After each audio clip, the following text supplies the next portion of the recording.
I know that it's not good. I should take my rest, but I think I'm more addicted to always feeling sad.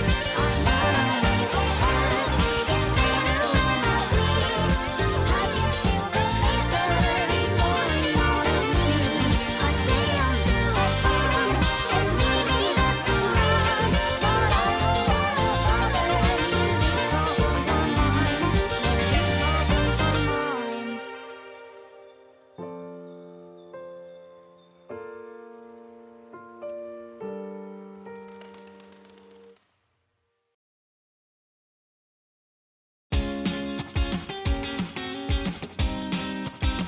I wanna get to know you better, girl. What kind of things is it that you're into? I wanna get to know you better, girl. We could hang out in the light of the moon. She's indifferent to all the looks she gets. I'm bothered by their words and judgment. She's not afraid of who she really is, and I can't help but wanna know her a little more. So won't you show me a side of you that nobody else knows? I wanna see the things that put a smile on your face. Some people might think that these kind of things are weird and strange, but who gives a damn what they have to say? I wanna get to know you better, girl. What kind of things is it that you're into? I wanna get to know you better, girl. We could hang out in the light of the moon. There's an old cemetery not far from here. We could sit down by the graves and sing some songs by the pier. And as our voices would ring out into the night, I'd be thinking to myself that I won't forget you until the day that I die. Until the day that I die. Until the day that I die. Until the Hello? day that I die. And welcome.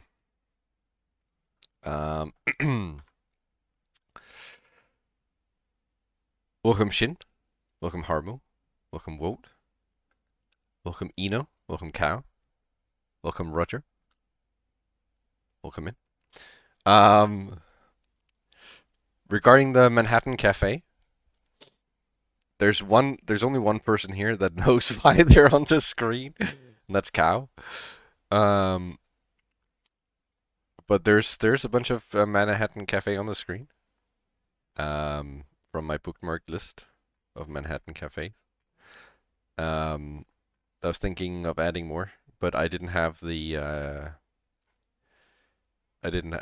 enough things to well, not put on. I have plenty of Manhattan cafes to put on, but I didn't know where I could put them. Add more cafes? Okay. Well, I'll put another cafe on. I just saw one. Put this girl on.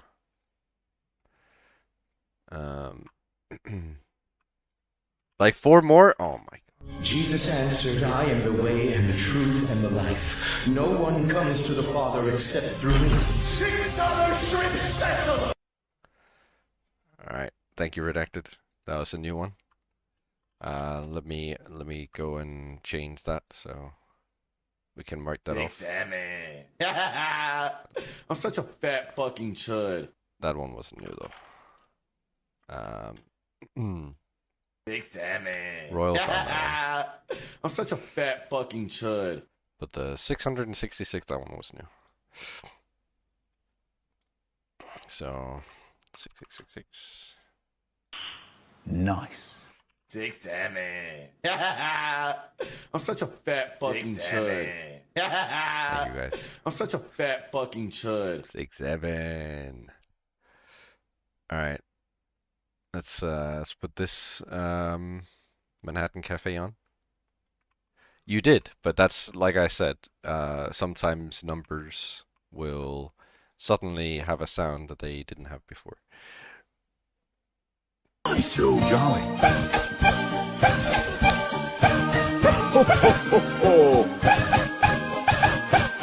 Merry Christmas. Thank you, Roger.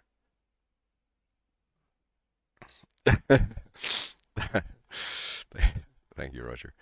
All right, there's another Manhattan Cafe. Let me find. Because I prefer if they didn't have a background, but most of these do. And this one. So jolly.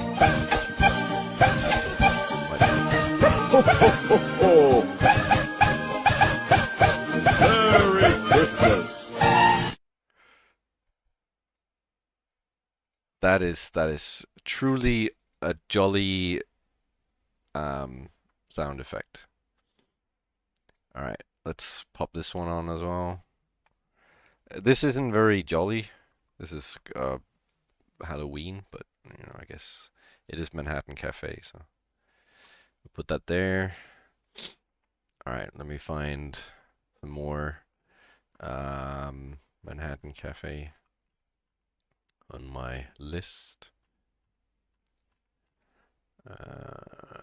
This one has a giant background, so that's not gonna work.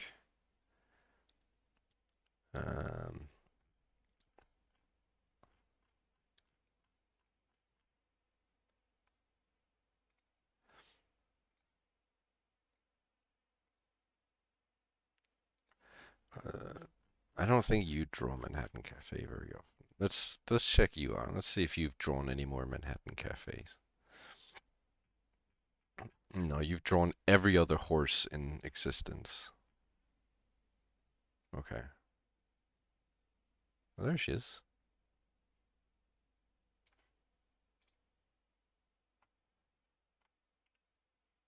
So jolly.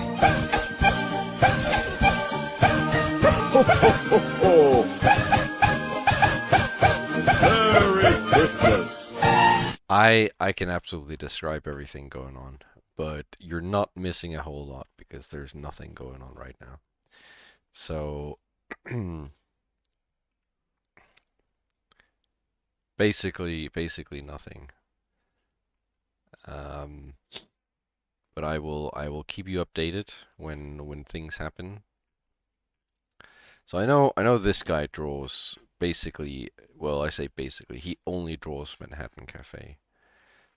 What about this? Maybe not.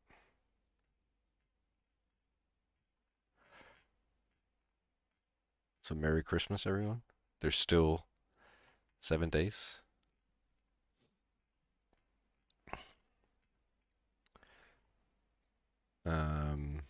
Welcome, Jedi. Welcome in.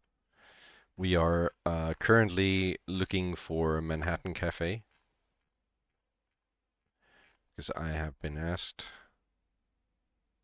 to put Manhattan Cafe on my screen. Did Cow ever respond to that? Where did Cow go? She rode Wa. So maybe she doesn't know. I thought she knew. But basically, the story of why there are so many Manhattan cafes on the screen is because I tuned into someone's stream and he had Manhattan Cafe on his screen. And then we talked about Manhattan Cafe because Manhattan Cafe had just been released in Uma Musume. I think this one might be fine. I'm a bit yeah, I'll play safe and not put that one on. This one no. This one she only has like her armpits out. I think that's fine. And we were talking about Uma Musume, and I was talking about how I got her in like I think like 30 pulls or something, and he got upset because it took him way more to get her. And I was like, yeah, well, I'm the person who loves Manhattan Cafe, so I guess that's why I got her so quick. And he was like, well, if you're the person who loves Manhattan Cafe, why don't you have? I'm the one who has all the pins of Manhattan Cafe. Um, he said to me, "What's this, Harmo? What the hell? That's not even Manhattan Cafe though." But yeah, he was like, I'm the one who's got all the pins of Manhattan Cafe. You don't. And I was like, okay, you know what? Next time I stream, I'm gonna have all of the Manhattan Cafes on my screen, every single one. I did tell him. I did tell him I was gonna do a Manhattan Cafe overlay. Um, but then I got lazy, so I didn't actually want to do it. Um, I have to make this one small because it's not Manhattan Cafe, so it's not going to be as big because we need more space for Manhattan Cafe. All right, I'll put one more cafe on. Um, I don't even know if the removing background is going to work on this picture. Probably not. The Toho guy? The two who? The toodle doodle doo? Okay, I don't think removing background works on this image. It's like, oh no, okay, okay, well I guess apparently it does. It removed a little part of her hair, but I guess, I didn't ask her. She drew it of her own accord. Um, so I personally consider that a win. We pop that up here. All right. I think that's a lot of Manhattan cafes now. Um, Actually, I'm gonna have this one down by me because she's like reaching out for a hug. I think that's like it's like fits with being closer to me. There you go. I think that's good. I think we've got a lot of Manhattan cafes up now. Now I hope he doesn't have any more things to say about my um, love for Manhattan Cafe. Caffeinated. Um, we are playing Sekimeiya today. Fake fan? Oh my, here we go. Now she's at it again. How am I a fake fan? I have so many Manhattan cafes on my screen. Uh, usually, usually, I start by telling everyone what happened last time. Is this a cafe? This imager is empty.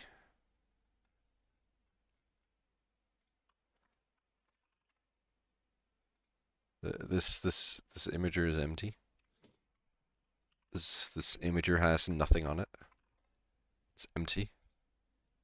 Download. All right, I'm downloading. I don't know what I'm downloading because it's empty for me. Okay, let's check. Let's check what I downloaded. Okay, Speakle Cafe. What is this? This is literally a cafe. Oh, I get it. I get it. I get what you. I get it. I get it.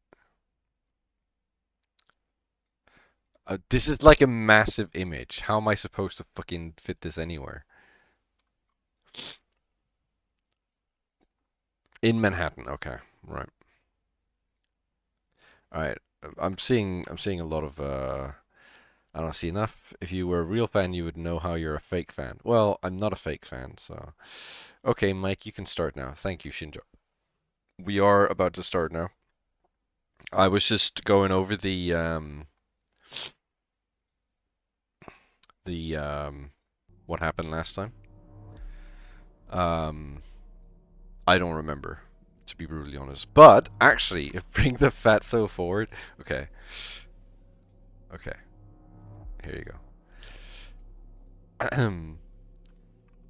Oh, that didn't do it. Hold on. There you go. But I do actually have a story.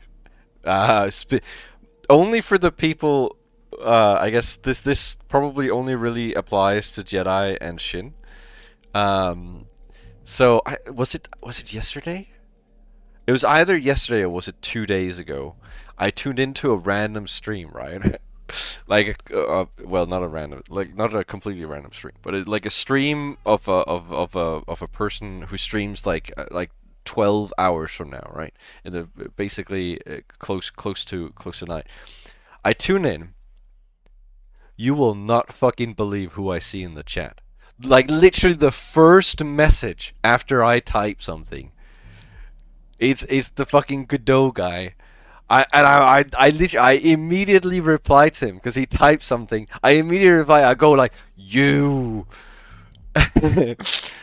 And he fucking disappeared. He didn't say anything after that. He literally did not say anything after I wrote that. No, he didn't. I don't know if he did. He literally, I wrote you and then didn't say another word. Welcome, Cavlo. Welcome in. I saw him. I was like, you. Because it was like, I would not have believed. I knew I'd seen him around because I think I mentioned when he was here that I didn't find it weird that he was here because I'm pretty sure I know like a lot of the people that he watch are like people that I either watch or I know of. So I didn't find it weird that he was here because I've seen him around before, but I didn't know he was the maker of this game. And then I saw him in that chat and I was like, oh, it's him again. I haven't seen he hasn't been on the stream for like a while after I played Sekimeiya. Like even when I played Sekimeiya, he hasn't been here. I was like, oh, you. And then he disappeared, never to be seen again. But that was really funny. Maybe I'll see him again over there. It was his. He didn't follow. He wasn't following that VTuber, so he might not. He might not actually like watch her at all. So you know, there's a chance that it's just like a one-off, and I won't see him again in that location. But I think he watches Raddy as well. I think he why you I'm not stalking him. I'm not stalking him. I was literally tuning in. I tune into this girl like all the time.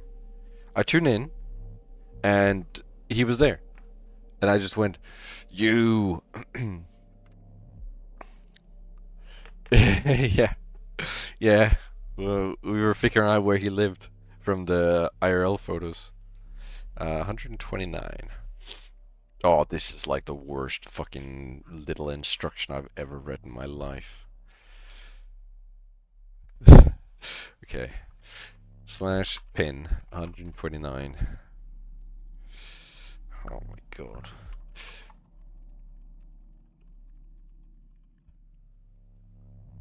Okay.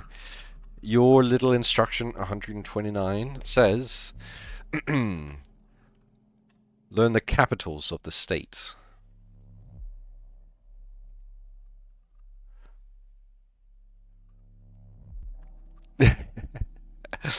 This is the worst instruction. Which states? Yes, all of them. Every single state. There's so many Manhattan cafes they're covering the game. I might need to make the game a little smaller. I'm also covering the game. We'll see how it is when we get into the game. I don't remember what happened last time. I guess it must be this one. This is the one with the most playtime.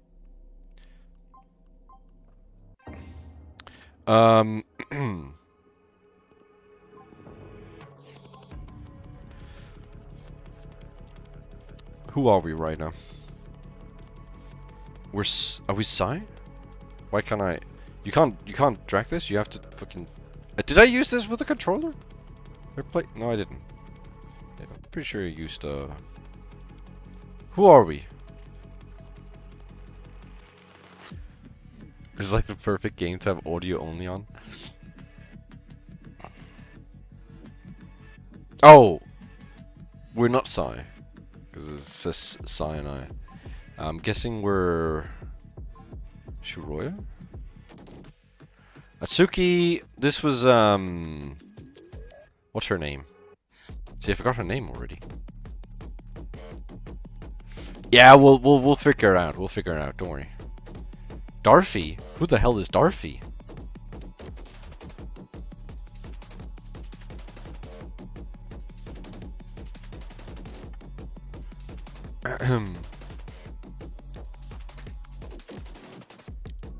I like that I wrote left off because I intended to tell everyone what happened from this part down to this part, but I don't remember what happened in that section.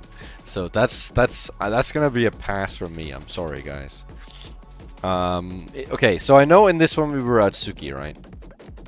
In this one we were the girl that we thought died. But I don't remember her name. How eepy are we? Sleepy emoji. I remember the bucket scene. And then in this one I think we're Shiroya. So let's go through our notes, because it's been so long that I actually do not remember what we wrote for notes. So let's go through the notes. Let's try to like just go through them and just see what important things we've written, so we have like an idea of where we are in the story, right? And it unlocked the cabinet too, right? Did the fucking Sekimeiya send the cabinet to the past to when it wasn't locked and just stroll on out of it? Yeah, that's good. If the elevator has moved, it must have never gone to or from floor 5 unless it happened before we arrived to floor 5. Welcome, Booba. Gitai said, in fact, I have never set foot inside it despite monitoring these cameras daily, but it also somehow knows there's a kitchen on the attic floor, but there's no cameras on the kitchen. That's good. That was a good note. I think that was a very helpful note, that one. Okay. When searching through everyone's belongings, Erina's belongings very specifically does not include the tickets for her or Isla, which is strange when it included in every other mention of belongings, excluding Katai, who has a reason for not having event ticket security guard. Search, she moved ahead. You were quite fixated on the kitchen? No, it is important, Jedi. You just literally don't know. 1620, 420 Blazed. Option, do we trust Shiroya? Option, enter elevator and be lazy Americans or take the stairs. Okay. Do you have more notes?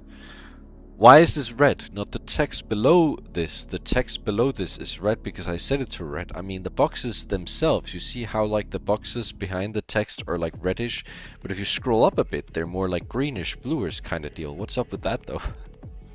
Okay, yeah. Mia frowned. Upon entering, she'd barely noticed an odd smell, which had become a little unpleasant. You couldn't help but feel as if she'd smelled it before, but she couldn't determine what it was. Mia was her name. Okay. So the note for chapter 2. Maybe check the lights in chapter 1 to see when they all turn on, or do we have, if we have any indication of when they do? Okay. I don't know why. How eepy are we? Sleepy emoji. I think these were just because we found the same note in chapter 2 and chapter 1, and I had to check if they were the same. And they were. Do we trust the other Atsuki? Akro, do you remember Erina? Do you think she had all her buttons? Alright, chapter 3. Username of forum poster 7MD_AG. foreign post and person appearing inside prison happened on same day. I remember this. This was because so Darfy's Acro. I keep saying that, and then you guys keep saying no, it's not true. That isn't right. That's not true at all. They're not the same person. Option: save my wife, or let her be a heroic, brave woman who sacrifices herself, my lovely wife, to save her best friend.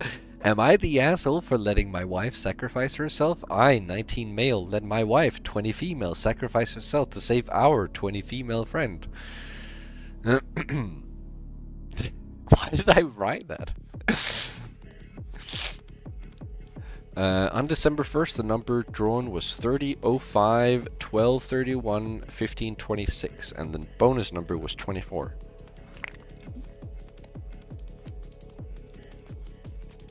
Okay. That's a lottery. Okay. I think, having read the notes now, I'm really up to date with where we are in the story. I think I know exactly where we are and like what's left and all that.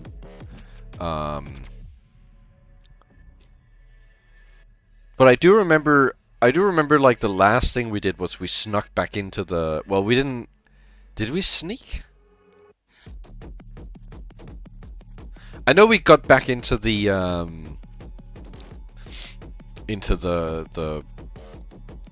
I almost said habanero, but I don't know why, the Minecraft building. We snuck back into the Minecraft building, right? Well, I don't know if we snuck or we just walked in, but it says here as well, the Ashia Tower, right? I step into hallway A. Okay, so we sneak in. We sneak in through the hidden entrance. Oh, right. Yeah, okay. We snuck in through the hidden entrance, and then we touched the Sekimeiya. Now we're in the other... We, like, traveled into the other entrance, right? Yeah. See, as soon as I touched the Sekimeiya, I find myself in love with the same Atsuki from that day who tells me he just appeared here as well. I quickly noticed that my clothes are different and that I'm no longer tired. It's like there was a good part where she was making ramen and going to cafes and stuff, and then it got boring and she decided to progress the story after much contemplation. Thank you, Shinjong. Okay, let's just quickly figure out what happened, like in our current chapter thing, our current I don't know what you would call this section. Minutes of silence pass while I'm in the storeroom. To confirm that I'm back in my world, I go to the attic. I can't find either, so I wait in the attic storeroom for someone to leave the right bedroom. Your past selves must be locked inside. Okay, I don't know why we would be locked inside there, but I'm guessing there's a reason. I finally hear sounds in the hallway. Once they fade, I step out and I call the elevator, causing a dilemma to instantly arise in my mind.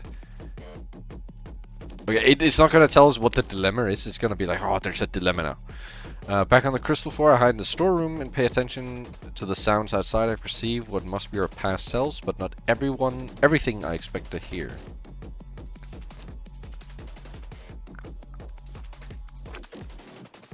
Is that when she hears Mia?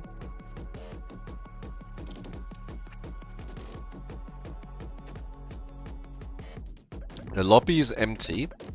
My corpse has been replaced by a single drop of blood.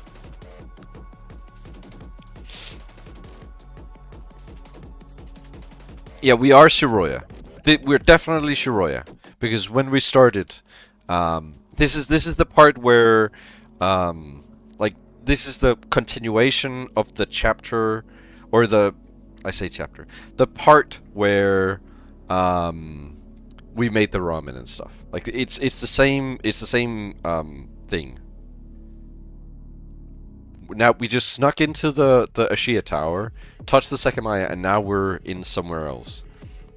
Cabinet is empty. The open door lures me to room B6 where Sekimeiya is on the floor near the door. I take it with me. Naomi's under a curtain, and the wheel of the cabinet from this morning is damaged. Erina suddenly enters the room, collapses on the floor. She's soaked in blood, but I recall that she's not dead.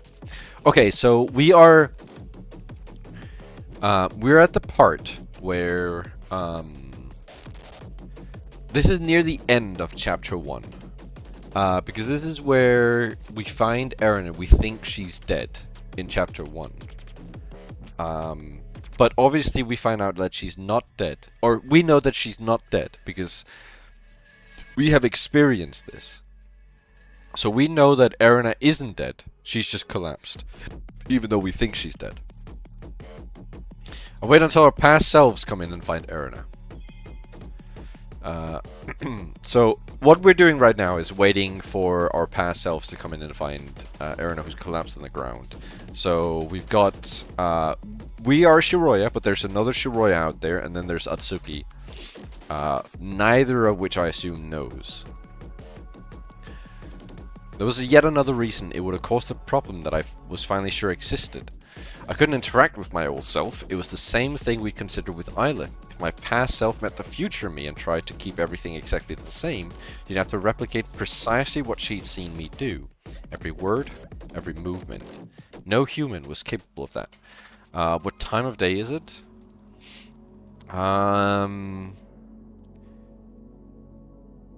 Let's see.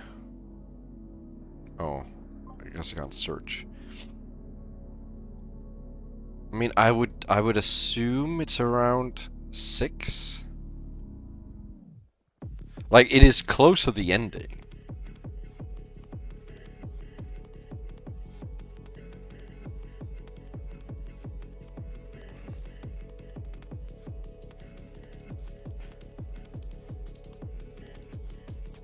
See, Aaron is awake here, so it's not. It's earlier. It's earlier than this, and this is 6. But I think it's later than this, so it's somewhere. It's somewhere around 6. Around here.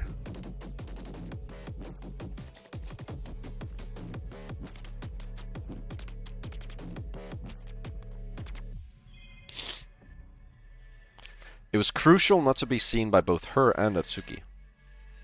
The shutters are not supposed to have opened now.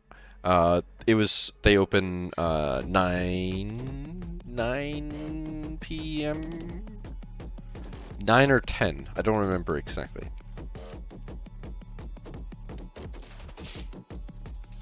A certain time was approaching. There was something I'd been avoiding thinking about.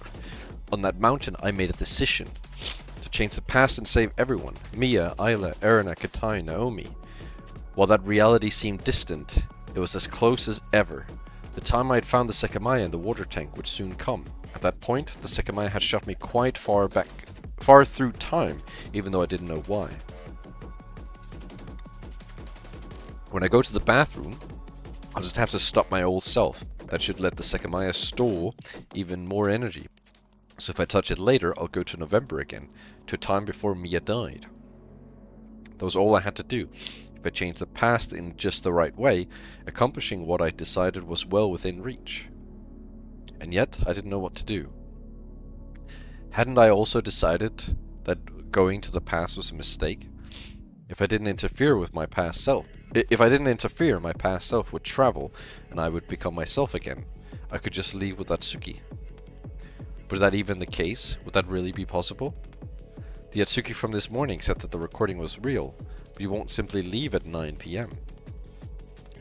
And that wasn't all. He was suspicious of me and asked if I was the real Shiroya. Why? What happened after I went back in time?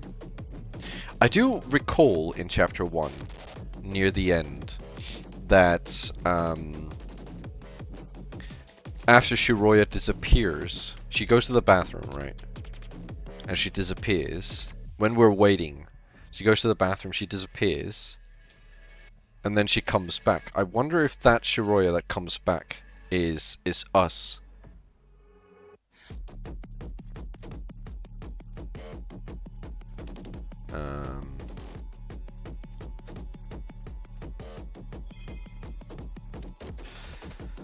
Up until then, my safety had been guaranteed because Atsuki had seen me late into the day. Beyond that point, I couldn't be confident about anything. On top of that, it was a fact that I'd never been mentioned in the recording.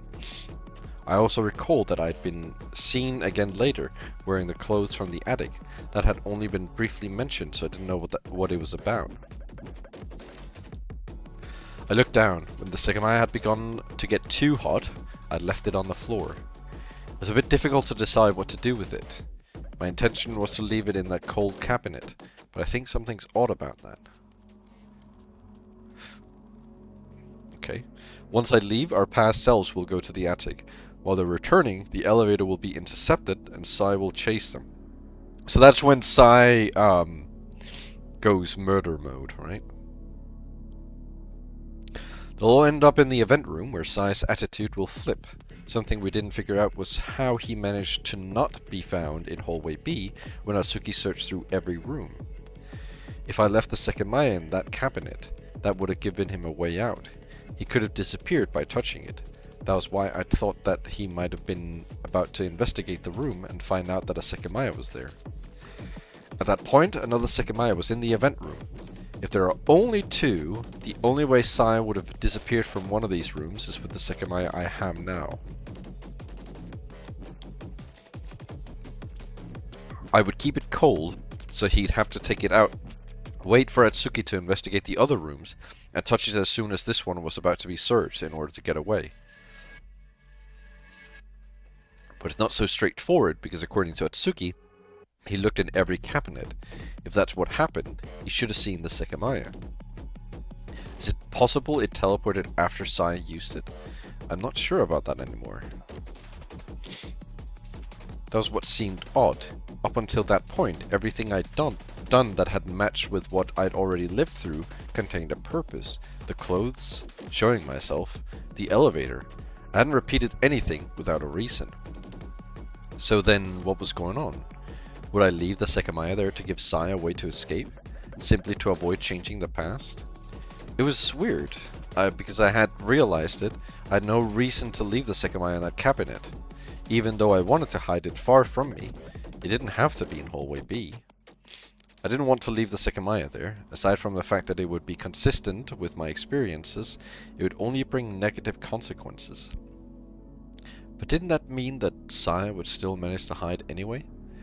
After all, I wouldn't not be doing it to change the past, disregarding my own interests, purely to be consistent with what I'd already experienced wasn't how everything had worked so far. Welcome, Peps. Michael Glass Spinner. Thank you, Peps. That was what I was curious about, and what I wanted to observe from a distance. How was Sai going to escape detection? Okay, music stopping. The more I thought about it, the more I believed that that leaving the Sekimeiya in the cabinet wasn't the call. When I was sure, I looked at the door. It hadn't been properly closed, so I widened the gap without making a noise. It was as I had thought. I could see Atsuki sleeping next to the hallway A door. I took one step forward, and he opened. Ah, yeah. So this is when we're sitting in the event room, and he sees us exit this door. Did I say anything about that? I guess not. Immediately, Atsuki's eyes opened. Raising his head, he stared right at me. I turned and walked down the hallway to reach the storeroom. It really had been me. At that time, I had denied it completely, but the person Atsuki saw was the same me, in a sense. From inside the storeroom, I heard Atsuki slowly walking. He circled the floor until he was back at the event room. Next, they would go to the security room to check the time before going to the attic. Something had just caught my eye. The green light was on in the hallway's camera. Shiroya, are you there? It's ridiculous. I was, in fact, but I didn't want to be seen. Such an nonsensical prediction had turned out true. Ourselves walked to the stairs to reach the attic. As soon as they were gone, I left as well. I had left the Sekimeiya, on the crystal floor room, as I hadn't want to be seen with it. Oh, don't tell me it's already gonna be gone. Is this how Sai managed to disappear? That made a lot of sense, so I sped up. Could he have grabbed it so fast? No, it's still here.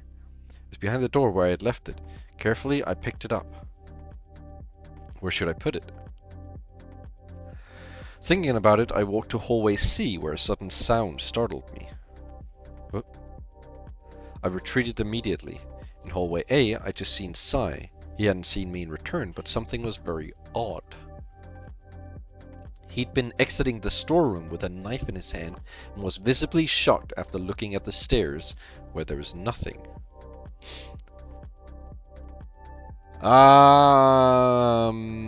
Did he kill Erina?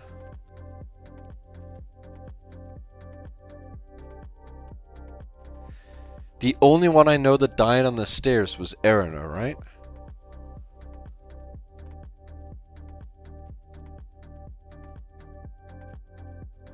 I know Erina died on the stairs, but it seems odd that he must have gone back in time or changed dimension or whatever's going on, right?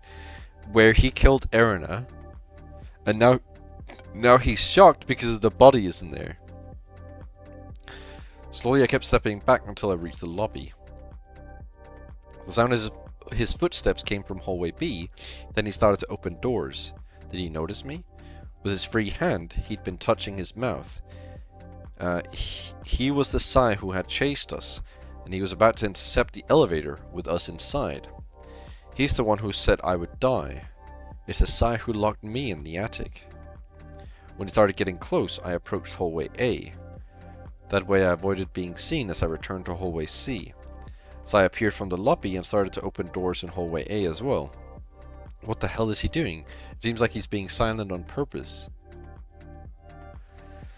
I knew he'd soon go up the floor, so I circled back to hallway B. What is the fucking cat and mouse going on here? Like fucking going in circles, chasing each other. My heart rate was increasing. I couldn't feel safe anymore. Why had Sai said that I would die, and why had he chased us with a knife? His intentions were unfathomably enigmatic. However, I didn't think he'd declared my death because he'd killed me. At one point, he'd stated that he'd be the one to kill me if he had to. And the knife he was holding, where had he gotten it from? There was something to consider. I'd seen him exiting the storeroom, but he was searching through hallway A, so he'd been in the storeroom before inspecting its hallway. Could he have come from the outside door? It can't be, can it? But it would explain the knife and how it was in the storeroom right after I left it. I heard something behind me and quickly hid in the cleaning room. Who was that? Someone had been in hallway B. When I considered it, I concluded it to have been Erina. I froze, wondering if she could have seen me. I still had the Sekimeiya, but I didn't really want to activate it. It seemed I hadn't been seen. I couldn't hear her, but she wasn't coming. I didn't know what was happening, so I had to stay there. For a while, nothing happened at all.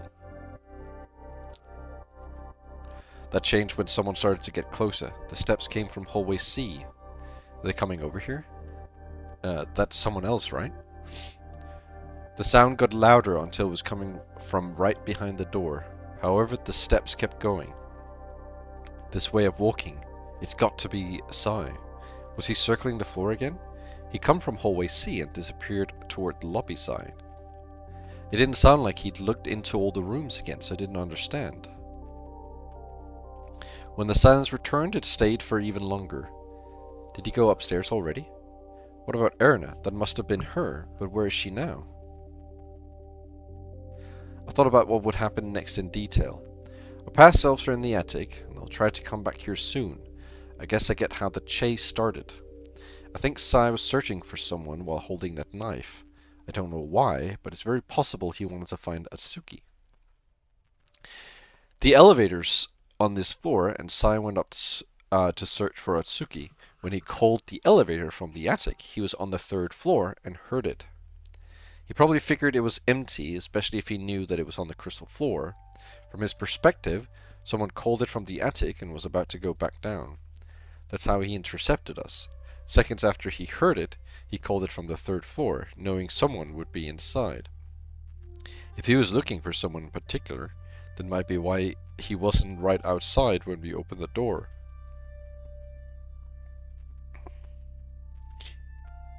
How did the chase go down, though? We locked ourselves in the attic, but somehow he had another key to open it. We thought we couldn't try to lock ourselves in a bedroom because he took the key, but it was still in the drawer when he and I teleported in there later. But that's not all. I found out Sai had the keys to both bedrooms in his pocket, and he even frowned when he saw one was in the drawer. That must be why he didn't take it to trap us. Did he think it wouldn't be there because he'd already taken it? But what about the kitchen in the attic? After trying to escape, we'll all end up in the event room. I should be able to stay here and leave when that happens. I tried to loosen up. The cleaning cart was gone, so there was room on the floor to nervously walk in circles. They should be here soon. The chase didn't go on for that long. I had to attentively listen for our arrival, but my heartbeat wouldn't let me focus. It was late into the day. 9 p.m. was close to 2 hours away, and it's like 7 p.m. right now. And I touched the Sekimeiya in the bathroom a while before that. The most important time was approaching, and I had no idea what to do. I perceived the faint running steps I'd known would come. We were going to the event room. Shortly after they faded, the same sound repeated, and he quickly approached me. It was Sai. He had appeared from hallway B, running into Atsuki. To avoid being heard, he slowed down momentarily until he bumped against Atsuki. They'll be in the event room for a while. I should be able to leave now. I couldn't stay there, or else Atsuki would see me. Nervously, I turned the doorknob and slowly opened the door. The event room was open, and I could faintly hear our voices. I carefully slipped to hallway C. I'll be fine here. It won't take much for Sai to run out. Is it a good idea to try to see where he went? If I don't intend to change the past, it won't change. As long as that notion was correct, I could peek out from where I was, knowing I wouldn't be seen. He didn't have enough time to go to hallway C, did he? I didn't think so, and even if he had, his reappearance still wouldn't make sense. The Sekimeiya was getting too hot, urging me to drop it, but I resisted. So close to it, it was undeniable that it had been the emitter of the strange smell. While I awaited Sai's next move, I looked around me, wondering where Eren and Akaro went. Prepared to react, I stood in place. I couldn't hear us from there, but I knew I'd noticed Sai's escape. Then it happened. He dashed out of the event room, his swift steps reaching me. As fast as I could, I looked at the hallway.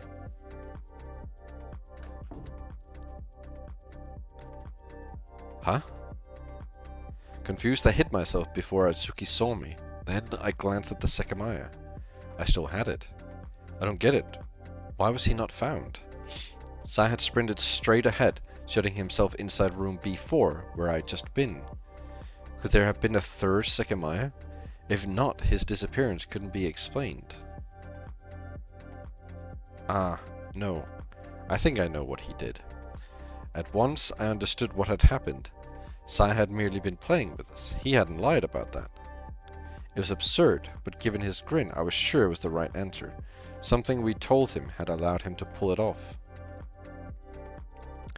Where did you even get that knife? Did you kill Kitai and Erina? No, I haven't killed anyone. Listen, here's a good question for you.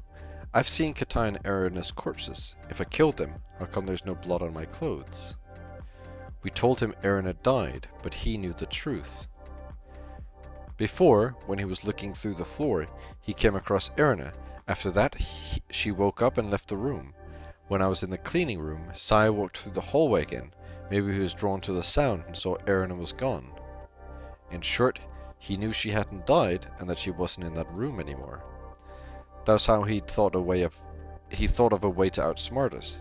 Just like he said, he ran to the... Oh my god. He ran to the crystal room and covered himself with the curtain to make Atsuki think Erina was still beneath it. That was his trick. I waited for Atsuki to enter the cleaning room and slowly stepped away. We didn't have time to search this hallway, so it won't be found here. I returned to the secret section of the coal storeroom. It was around the time Sai and I had traveled to the attic, so I'd soon have no understanding of what would happen below. After a few seconds, I looked down at the glowing gem. The strong heat around the Sekimeiya seemed to have lessened. Did it cool down a little? It's still pretty hot, so it's not like I put it in the coal cabinets. It didn't matter. I knew I had to think. I had to come to a final conclusion. But it was impossible. The time was rapidly approaching. It didn't seem like I'd make a decision I wouldn't regret forever. Oops. While the minutes kept passing, it didn't feel like they were to me. I was firmly trapped with very little time left. I hadn't heard our past selves in some time, so it was likely we'd already traveled. Someone was walking in hallway A. Since I didn't know who it was, that meant my past self wasn't there anymore. Who was it? It could have been Atsuki, Erina, Akuro. Even though Sai had escaped from the attic, I didn't think it could have been him yet unless he traveled to the past. Soon identical sounding steps passed by. They headed up the stairs. They just left the floor. I wonder if it was Atsuki. I wanted to leave, and that was a good time. I hadn't been able to get rid of the Sekimeiya, and I had the opportunity to leave it in the cold. I couldn't see or hear anyone, so I stepped to the event room and slowly looked through the door. It was empty. Most importantly, the Sekimeiya wasn't on the floor, which meant someone had been there after our travel. It was probably Atsuki. I moved to hallway B and walked to the crystal room in front. Next to Naomi's body, the red curtain lay by itself. Without wasting time, I did what I'd planned earlier. Oh, I thought the music stopped. And left the Sekimeiya sealed away in the very first cabinet where we'd found it. When I closed it, a sound indicated it had locked automatically. The wheel appeared damaged, but it still worked. So I was able to set the temperature to 0 degrees. It might not be a good idea to go back. Atsuki told me that he searched for me. If he comes from the stairs while I'm in the storeroom, I won't be able to leave before I'm found. If I'm here, I can avoid being seen by circling the hallways like I did earlier with Sai. I realized something. Up until then, there'd been reasons to avoid being seen. At the point I had reached, however, it wouldn't mean that much. My past self is in the attic, so as long as she can't see me, it shouldn't matter. I'd be a bit calmer about that then. Technically, I was guaranteed to be seen again. It was what I'd been told. Not knowing what would happen was a little nerve-wracking, but Sai had been the one person to see me. There's a bit of time left until that could happen, as he'd been in the attic for a while. Where the hell are Erina and Akuro? It's been so long since anyone saw Akuro. The one who came to the bedroom wasn't the same one who left with Sai. I know he's here though. I waited, expecting to hear someone at any point. Until then, the floor seemed deserted.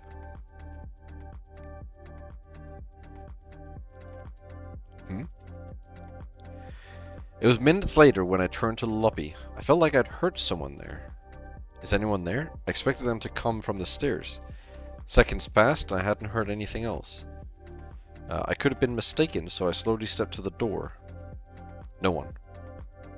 Had I imagined it? I entered, drawn once again by the blood ahead. Without a doubt, it was where the bigger pool had been earlier.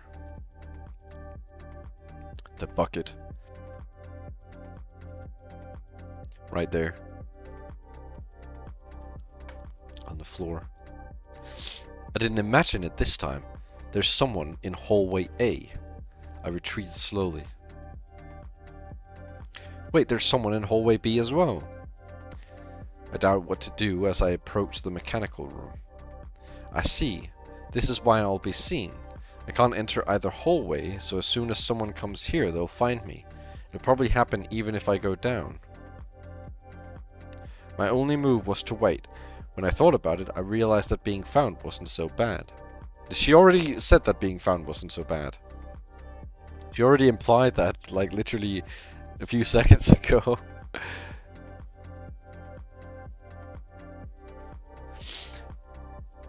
As long as Atsuki was one of the people I'd heard, I could stop worrying about my well-being. If I was with him until my past self left the attic, I knew Sai and Acro wouldn't be a threat because Atsuki hadn't said that something had happened to me. But what would I tell him? No matter how much I wanted to talk to him, what could I possibly say? The Atsuki from this morning, where is he? Will I ever find him again? He was a future version of the Atsuki here, but how will everything lead into what happened? How will he end up at the beginning of the day? After my past self traveled to November, could I stay with Atsuki? Even though it's possible the exit wouldn't open, could I just stay with him? According to him, a Shiroya who wasn't the real Shiroya would appear. Was it possible for me to change reality in a way so that couldn't occur? The end was very uncertain, even more than the first time I'd gone through it. I didn't know what would happen, what I would do, or what I could do.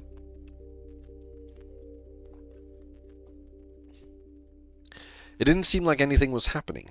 I'd been expecting either door to open, but a few still minutes had already passed. I know I didn't imagine it. There was someone in both hallways. I guess it's just a matter of time, since I know for a fact I'll be seen. Could it be that I had already been seen? What if I didn't know about it, but it already happened?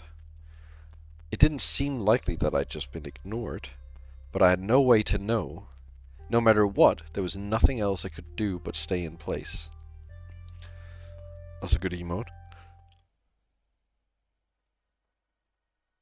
Royal, hey, where you? Oh, that doesn't say Royal, that says Roya. Hey, where you? What? Atsuki? Shiroya, can you hear me? What's happening? Like a sharp needle, Atsuki's voice pierced into my chest. The pain in those words wasn't one I'd heard before. Suck.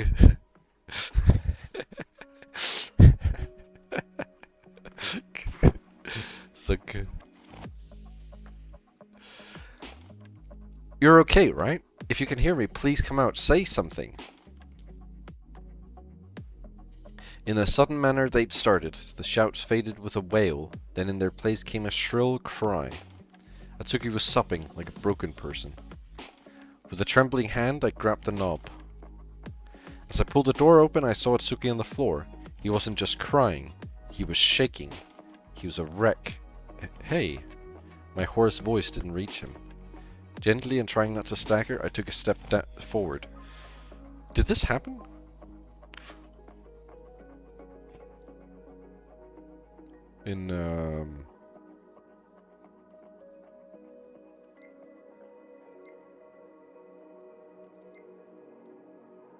No.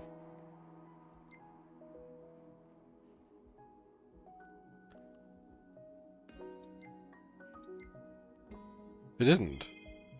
Well, we never said this, or Shiroya never said this to us, at least. But that's weird, because we were Atsuki in the first one. Yeah, I can try searching his words. You're okay, right?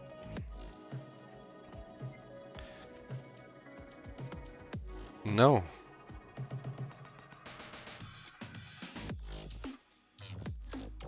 No, this never happened. That's very strange.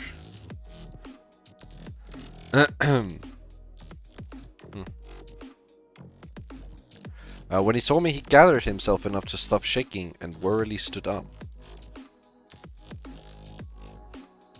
Are you actually Shiroya? Are you actually Shiroya? No, see, this is the first time he says that. Okay, hold on. If this is the first time this is happening, then this is not the Atsuki that we know from Chapter 1. Because we were Atsuki in Chapter 1, so this is a different Atsuki, right? Am I crazy for that?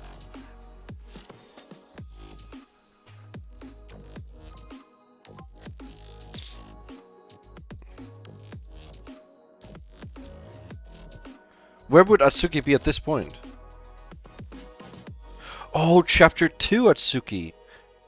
Wait, no, because I don't think it's chapter 2 Atsuki, because chapter 2 Atsuki had lost Shiroya, right? Chapter 2 Atsuki never met, or in chapter 2 Miya was alive, but Shiroya wasn't.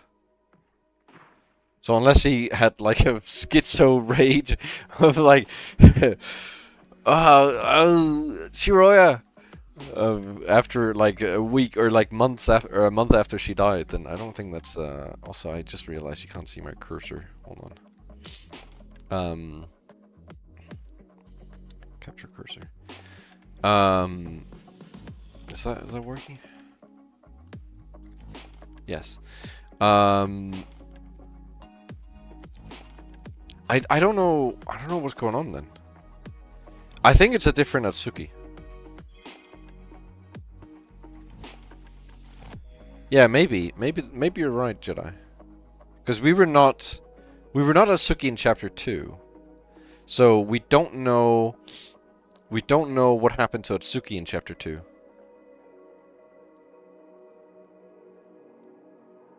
Nice new avatar thing. Oh, yeah, that was the thing I drew for the Roblox collab.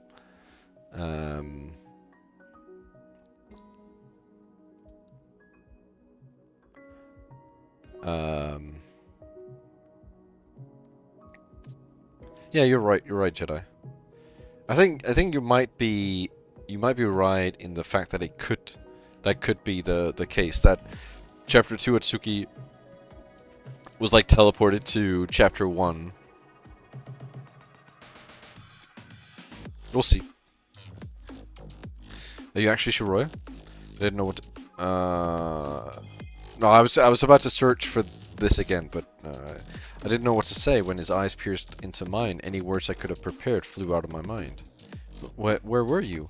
What's with those clothes? Are you the same person who disappeared with Sai?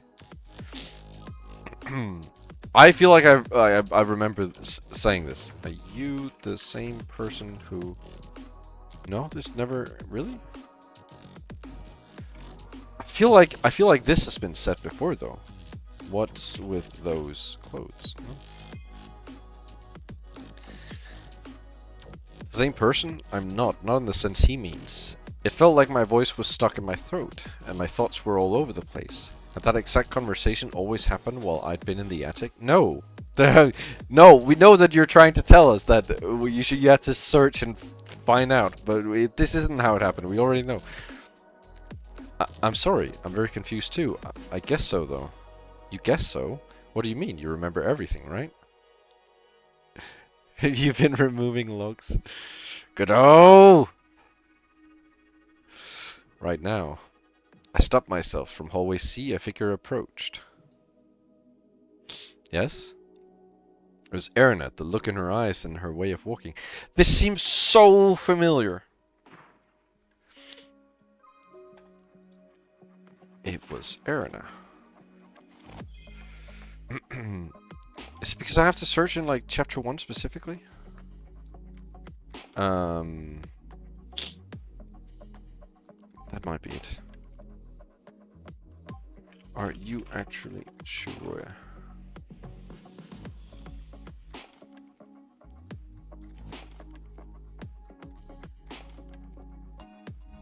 No, it has happened. Okay. Shiroya, hey, where are you? It's because you have to search in chapter 1. Right, okay. Shiroya, can you hear me? You're okay, right? If you can hear me, please say something. Soon my voice started to crack, blah, blah, blah. Hopeless crying until I fell to my knees. Abruptly, are you actually Shiroya? Where were you? What's with those clothes? Are you the same person? I definitely remember this. I definitely remembered this. This 100% I remembered. That's why I was confused, because I was like, okay, he's definitely said this before. I'm sorry, I'm very confused too. I guess so, though. Right now. Wait, but this didn't happen. Wait, no, I did. Right now, I stopped myself. It was Erina. The look in her eyes and her way of walking had cut me off. When Natsuki turned around, he hardly reacted, so I was unsure if he already knew what had happened to her. Yeah, I don't remember the breakdown, but I do remember him saying the other thing.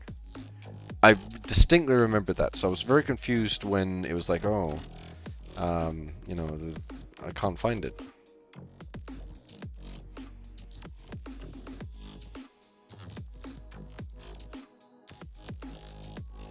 Yeah, I guess so. I'm glad to see you two are safe. I was a bit worried. What's with those clothes? You weren't wearing them earlier, were you? Who the hell are you? Or even you? How can you two exist? Huh? As the Erina we'd assumed was dead, her clothes were stained with blood, and she appeared to be groggy. Yeah, that's true. He was just like, ah, yeah, I cried, yeah, I cried a little. I shed a tear or two. Maybe not. You know what? Actually, I didn't even shed a tear. I didn't shed a single tear. I was being cool, calm, collected the entire time. Where were you? How did you just appear out of nowhere? In response to that, Erina slowly knitted her brow. What do you not understand? Did you just pop into existence at some point? No. Why do you think that? Have you looked at that room your body is there? What? That one? It can't be. I knew you were lying. I can't be here. Of course not. Shiroi, what the hell is happening? Answer my other questions. How can you exist when it shouldn't be possible? Did the same thing happen to Erina? To Erina? She should be dead, right? I stepped to the door. Of course, Erina's body was no longer there. About Erina, I think what happened isn't what you think. That's probably right. I can't think of anything anymore. Under those stained clothes, there's no wound, right? Huh? There never was one. The body you think disappeared is her. Do you mean that she never died? I nodded. When we found Erina, did this happen? I don't remember this. She should be dead, right? Under those stained clothes, there's no wound, right? Oh, this did happen. Yeah, she's being so coy. I noted when we found Erina, the shock of Katai's death was still affecting us. We hadn't checked to confirm her death because we hadn't even doubted it. Are you serious? Were you playing that then? Or just unconscious? It doesn't look like you feel very well. I'm not sure. I remember I was drawn to this room and then I think I blacked out. Drawn? By a noise? No, something stronger. But I'm not sure what exactly. I don't know whose blood this is. And since I woke up, I felt groggy and numb. I see. I had no idea what that was about. I'd been in the room when she had appeared, but I hadn't sensed anything like that. I wonder if it's the smell the Sekimeiya gives off. I wonder if that like lures people towards it. Like some sort of like it leads people.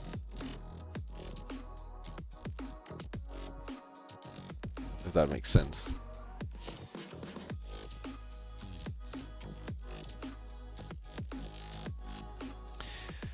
Sure, do you remember finding her body as well? And you realized what really happened? You still haven't explained what you're doing here. Are you the same Shiroi who disappeared from the event room with Sai? I wish I could explain everything to you, but I don't really know what happened. But yes, I'm really glad to see you again. I smiled and felt a wave of relief. It didn't matter that I didn't know why I was there again. Those words had been the most sincere of my life. What's with those clothes then? Why is the cross not on them? Why did you ignore me when we saw each other in the event room and when I kept shouting your name? Well, Hey, I'm still confused, but I have a question. Huh? The Sekimeiya, does it really make you travel through time? How does it work? What? If I understand it, touching it with your skin activates it, right? You can go far into the past if it's out of the cabinet for a while. That's what I've been working under, yes? He looked at me in case I had an objection. Even after everything that had happened, that still should have been correct. So I nodded uncertainly.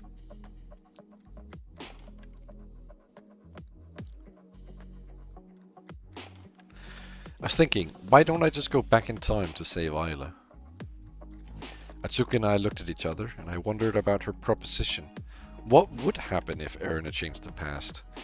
What would happen to the world, and to us?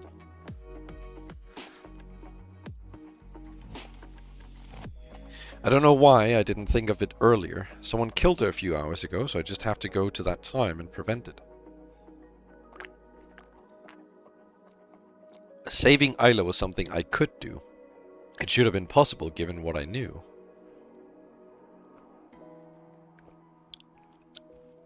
But I couldn't find the Sekimeiya. I kept looking at Isla's face for a very long time.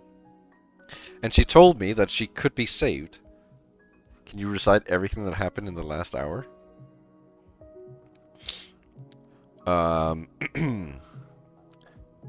Teleportation? Or mustard gas?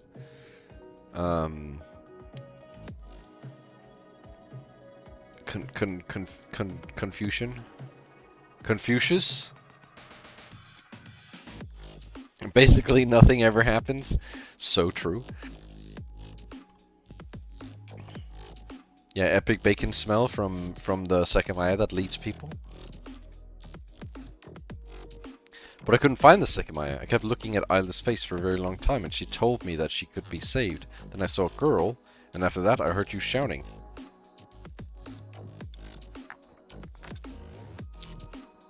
Yeah, so true. She actually just hid. From all the things... It is sort of crazy, right? Let me explain to you what happened. Let me just...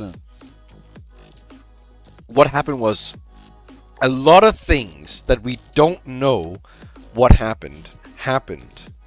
But we don't know what happened because we were hiding in a locker, making sure that we didn't get to see what we didn't know happened.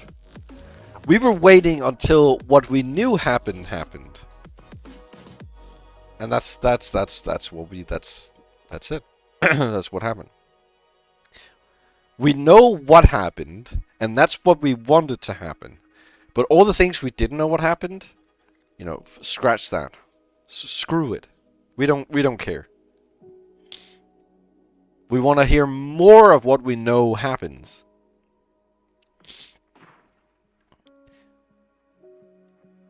Yeah, she keeps saying she knows stuff.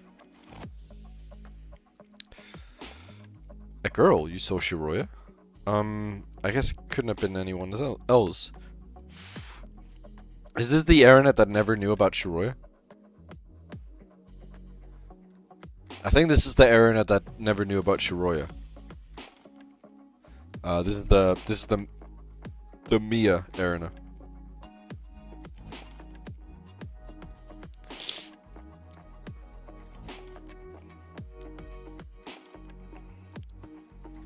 It must have been Shiroya. Oh, she did? I wonder if she's talking about the time where before she fell unconscious when I was in the crystal room with her. I also saw what happened to Katai. It looked horrible. Did someone do that? It couldn't have been an accident. But anyway, the Sekimeiya is not in the event room. Are you sure? Do you know where it could be? I really need to find it.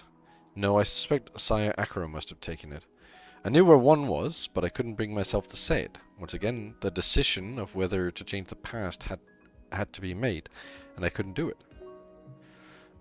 Are you lying? What? No, I'm not. Is he not? Who has the Sekimeiya Sai and I traveled with? If he does, I understand why he'd lie. Right now, he believes the past can't be changed. Actually, that's right, he changed his mind. Well, he is lying, right? Because didn't we put it in the locker? In, Naomi's locker? Is that her name?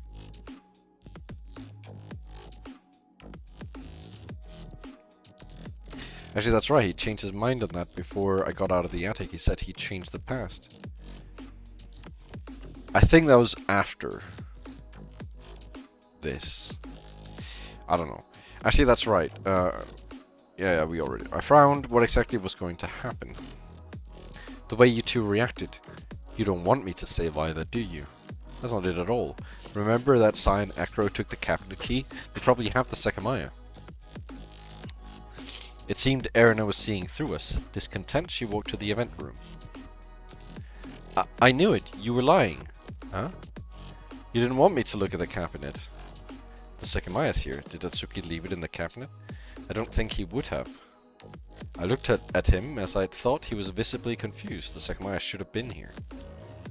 Or shouldn't have been there. Erna opened the glass and rolled the Sekimeiya into her purse, not wanting to touch it for the time being. Following that, she immediately let the curtain fall back down. Yeah. That's it, Jedi. He wanted to hide. He wanted to use it, and so he hid it in the Naomi's locker because he was the only one who had the key.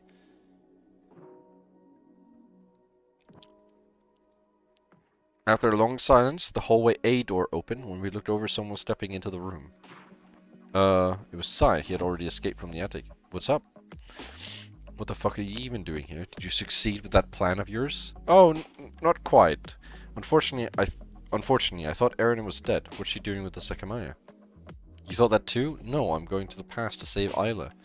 Huh? I doubt that. The past can't be changed. That's nonsense. I'm going to the past, so I'll prevent Isla from dying. You've used the Sekimeiya before, right? How long do I need to wait to go enough hours back? It should be about 15 minutes, but I still find it unlikely you'll change anything. Sai, where the fuck did you go? Were you in the attic? Do you know where Shiroya went? I saw her disappear with you. Isn't she next to you? What's with those clothes anyway? Aren't they from here? Aren't they from there? They are. I see they're definitely an improvement for you. Wow.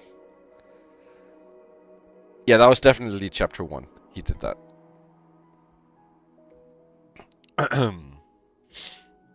Just ignore me, Atsuki. I was busy sorting something out. Sorting something out? I couldn't help but react as I knew he had just locked my past self in the attic.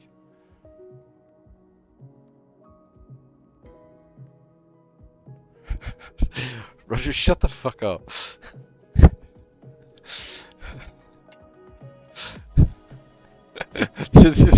Yeah, I think I agree.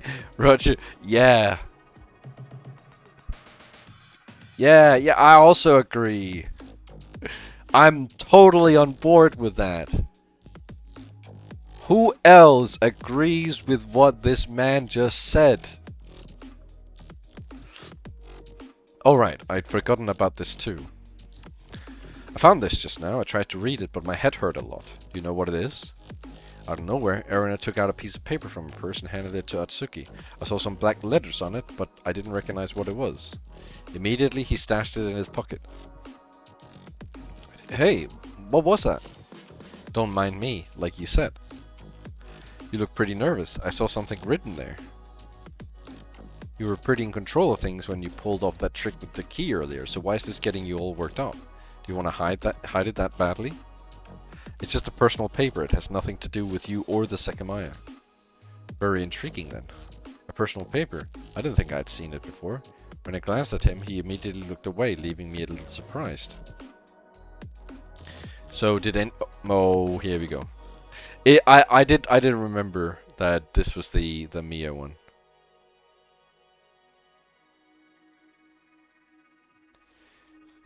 So did any of you see Mia?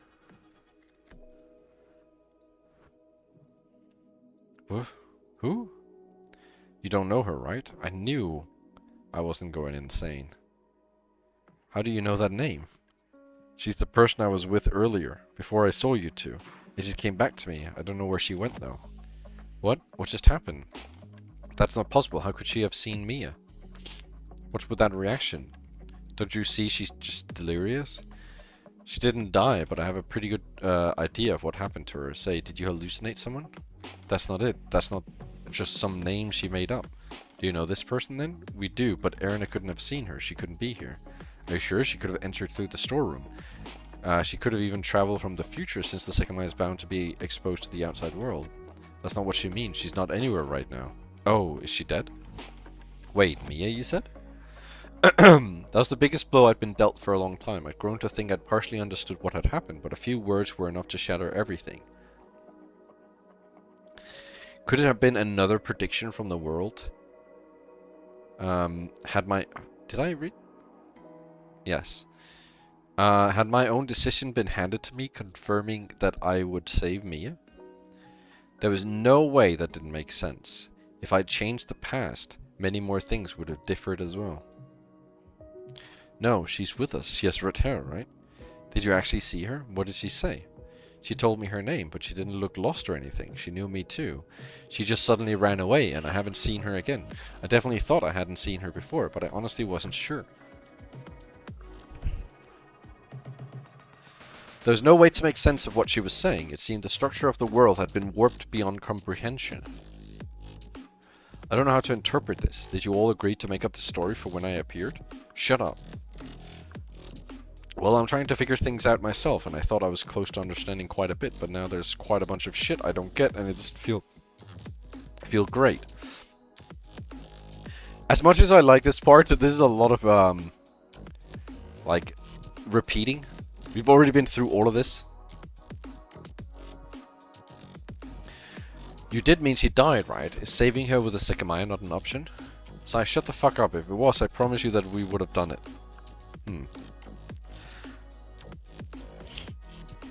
It's kind of... Yeah, I guess that's true. Was Satsuki right? I don't know anymore. I'd never known. Saving Mia alongside everyone else was supposed to be possible, because traveling days to the past could soon occur. How did that tie into what Erina said, though? There's no longer anything that made sense. It's probably been close to 15 minutes already, right? I'd say so, yes. It's been almost 15 minutes since I arrived. Are you sure I'll go far enough back? She died around 1400, right? It should be enough, yes. Alright, I'm going then. Are all of you coming with me? Don't worry, we're far enough from you. I understand. Well, goodbye for now. Sai had kept lying to Erina, claiming 15 minutes was enough to go hours back. However, I couldn't be entirely sure that was possible. Impossible. Oh, okay, Roger. Sai had kept... she fucking threw me up! As she got her hand closer to her purse, the three of us stepped back. Given what we knew about the range, we were outside of it. But I was concerned. Were we highly mistaken about how the range worked?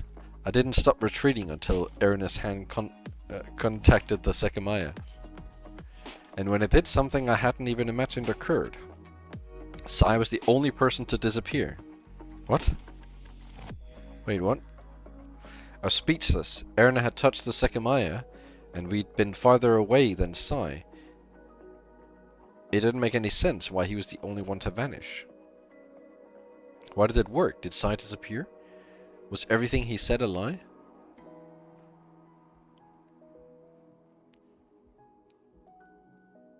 His game's not to your taste anymore.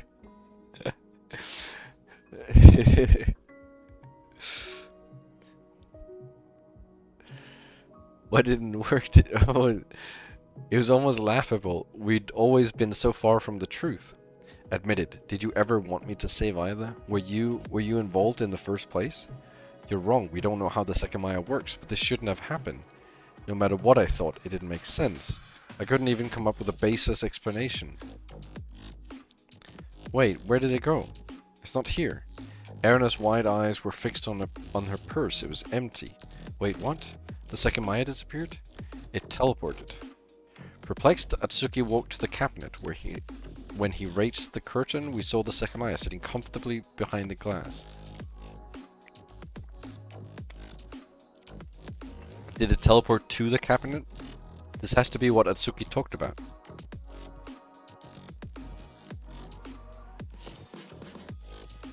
I wonder.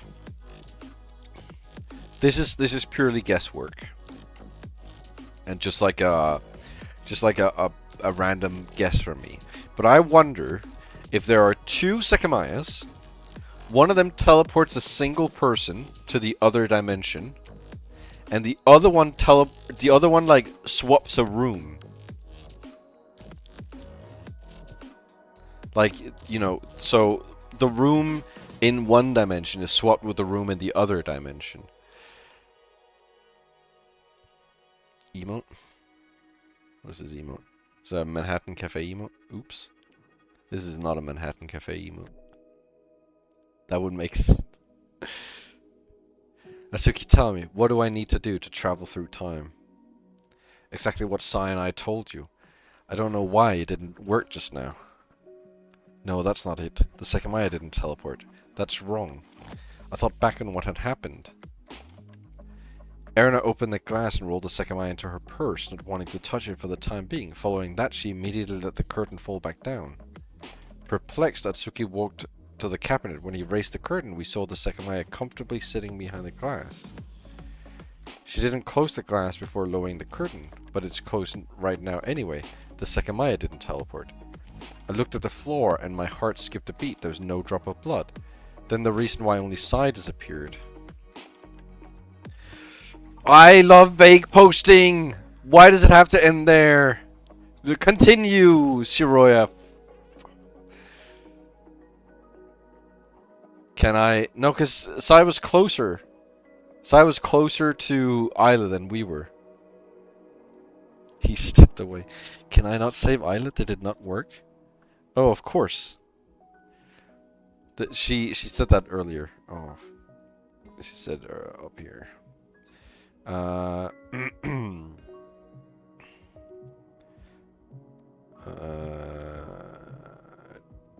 Where is it? And we've been farther away than Sai.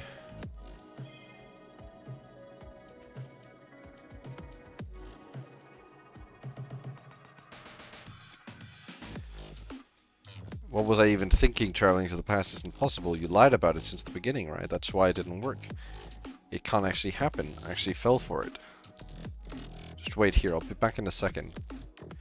Before we could react, Atsuki went to the hallway B. I left Erina behind and saw him entering the staff room. Oh, was I right?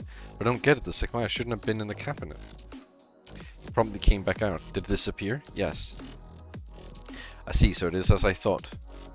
He's a bit of a doomer. What did you want to do? I'm just wondering about Sai's whereabouts, because an extra version of him had existed somewhere in the past. Did we never see him in so many hours? I'm not sure, but he has to be somewhere. There you are. What were you doing? Sai appeared from the lobby, huh? What the fuck? On his face there was only shock. I saw it very well, as his eyes were boring a hole through me. Huh?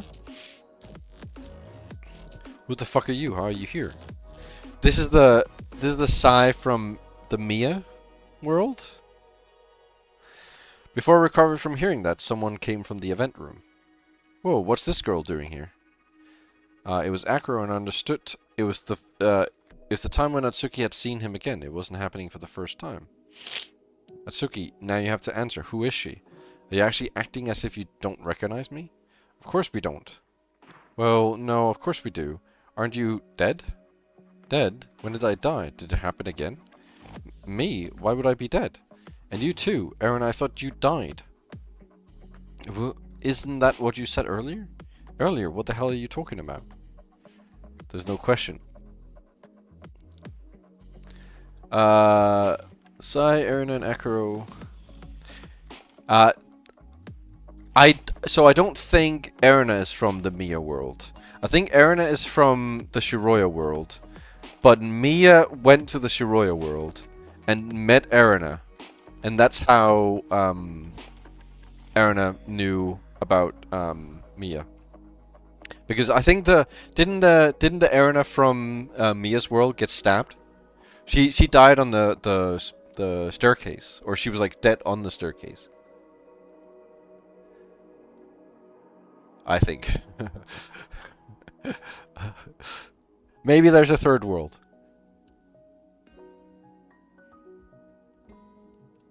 There's no question that Sai wasn't the same person we'd just been with. Sai, what time is it? It's 18:43. Why? Did you time travel?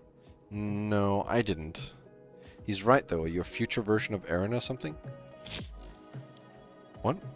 Well, you're not dead after all, but we felt your pulse. In any case, I figured you would have come from the future. Well, no, there can't be a third world. Can there? Because there's 2 dead Naomis. So I guess there's only 2, right? I don't know.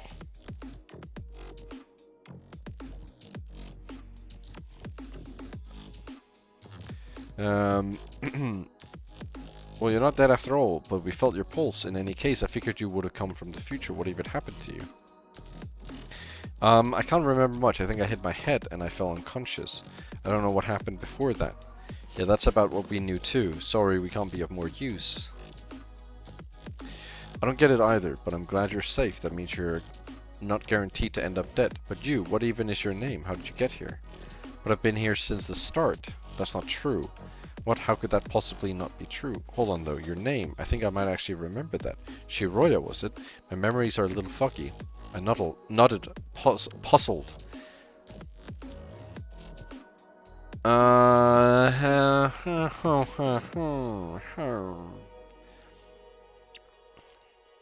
Does he know? I don't know. It's strange that he says this.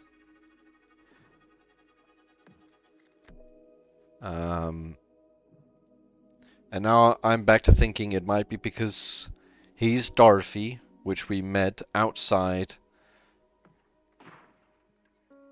of the tower. Or maybe he's Dorothy's brother. I don't know. We'll find out. I thought so. Like I said, I thought you died. As you can see, I'm alive. Do you have a twin by any chance? What? No. But then it doesn't make any sense. I'm really confused. What the fuck do you mean you're confused? She just showed up like that. Did you enter through the storeroom? I've been with you since 9, Sai. That's a lot of crap. That's a load of crap. Regardless, you'll definitely die. I'm sorry to tell you like that. You're not making it easy for us. Atsuki, I know you know her. I'm going to die? That's not true. There'll be another false fate, spawned the same way as the other. I do, and she's telling the truth. Are you just fucking with me? What's the point of lying so blatantly? He's telling the truth. Shiroya's been with us the entire time. The entire time. Not even you have been here since 9. Excuse me? Well, you get what I mean. You don't remember when you got attacked or where you came from very well, right? Of course, Eren and Ayla have been here the whole time, but not you. The Sekimeiya disappeared as soon as Eren had touched it. In the storeroom, the same thing had happened to me. I looked around wondering where I was. Oh, what? The camera. Above the door to the lobby, a camera focused its lens on us. Unlike all the other ones, no smoke was on its smooth surface, and the green light wasn't there. It's that world. The one from this morning. Did you notice something? Then that Atsuki, is he here? When Naomi touched the Sekimeiya, I'm sure he stayed behind. I need to go somewhere. What? I'm sorry, I need to go to the attic. Before he could say anything, I took off for hallway C. Please don't follow me. There was a reason I had to do that. The Atsuki from that morning. It was very possible he was somewhere, and I really wanted to find him again. The attic had been where we'd parted, but I had to go alone. It was a future version of the Atsuki I'd just been with. Yeah, finally we split off and something's happening! Something actually happens! Things are happening! Ah! I concluded that two versions of the same person could never interact with each other, because it was a real paradox devoid of origin. And paradoxes were impossibilities. If Atsuki came with me, it would guarantee that I'd never find his future self. In the world we were in, it was very possible the door to the attic had been open, how we'd left it.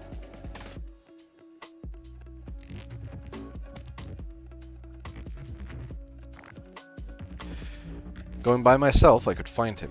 He was a future version of the Atsuki I'd just been with. I just told him I was going there, so if the future self was in this world, I knew he would be waiting.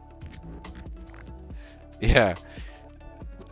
And quickly for some commercials. Ramen recipes. And it would let me verify my conclusion that there was no past self of mine locked in a bedroom.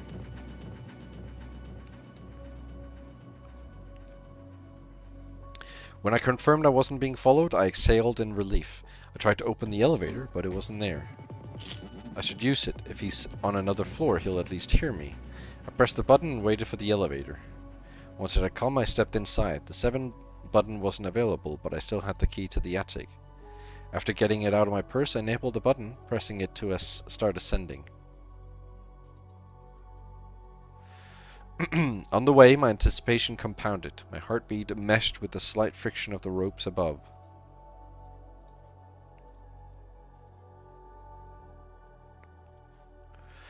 Upon arriving, I slowly opened the door, revealing an empty hallway.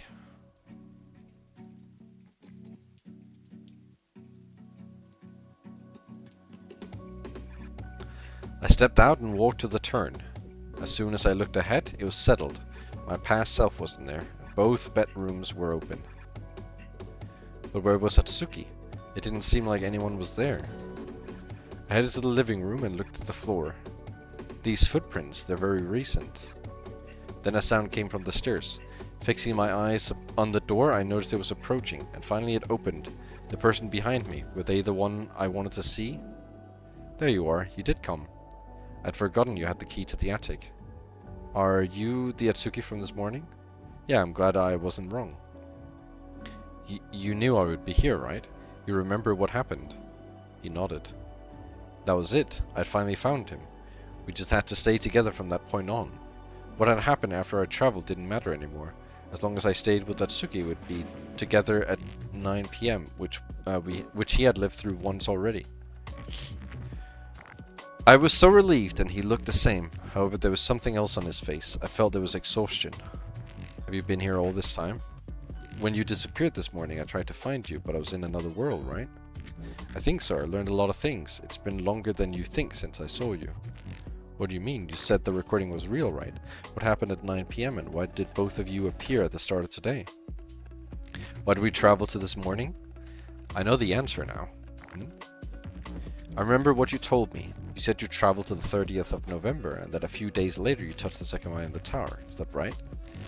Yes, that's when I appeared with you in the lobby. No, that's wrong. I know what happened to you. No, that's wrong! Little reference there. For a moment, I was lost. What did that mean? What had happened to me? You didn't go to November. You went to the future. What? No, I didn't. I went 2 weeks to the past. I don't know why you think that, but I believe you went to the future. You said that you entered the tower in early December. I believe that was the 5th of January instead. The 5th of January? That doesn't make any sense. It didn't make any sense, did it? The days I'd spent in my apartment, that had been in December, hadn't it? Like I said, the recording was real. On the 5th of January, we were in the tower. That's why I appeared with you in the lobby when you touched the Sekimeiya.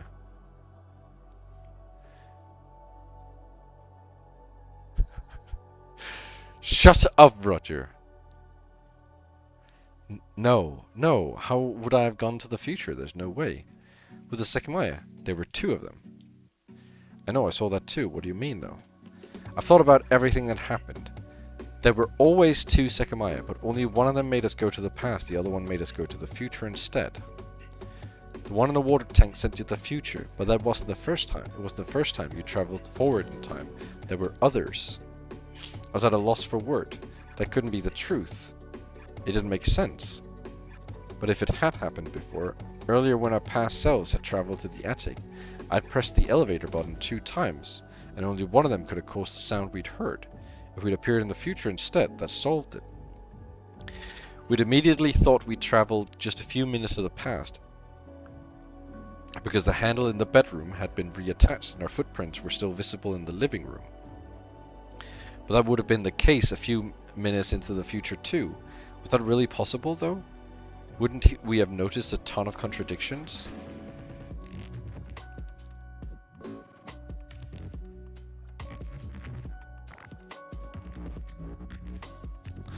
This will have no impact whatsoever, so answer as you see fit. Where did Shiroya travel? What?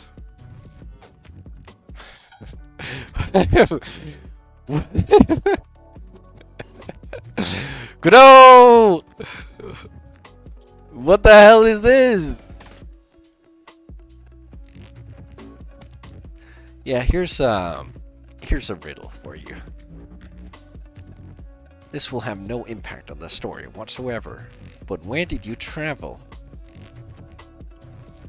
I'm gonna save, because he might be lying. This good old guy might be lying. He's lied to me before. He'll lie to me again.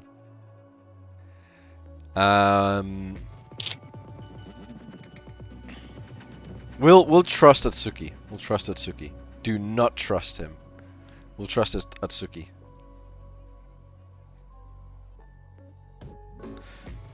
So you read a story where Shiroya had traveled to the future.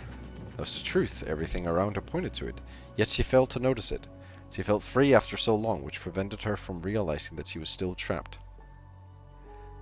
That was due to her narrow field of view. Just like her, depending on the way things were looked at, you would have been told an entirely different story. Every mystery had been accompanied by the key to unlock it. Shiroya went to the future. That's why the days of the week didn't match December, when the 15th was a Thursday. Okay. Grow up. Am I supposed to have noticed that? The 15th. Oh my god, the 15th falls on a Thursday. Oh my god, it's not December, guys. The 15th never falls on a Thursday in December. Oh my god. God damn it, why didn't I think of that?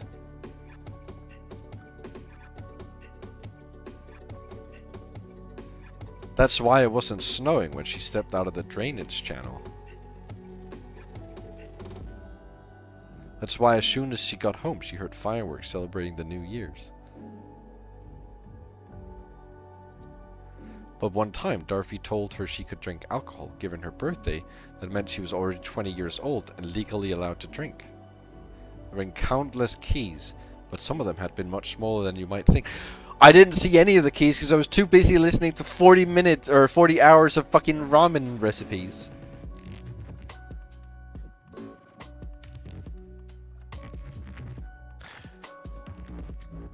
However, know they're there and hunt for them. The time where your success will be measured will come, and now it is very close. Yeah.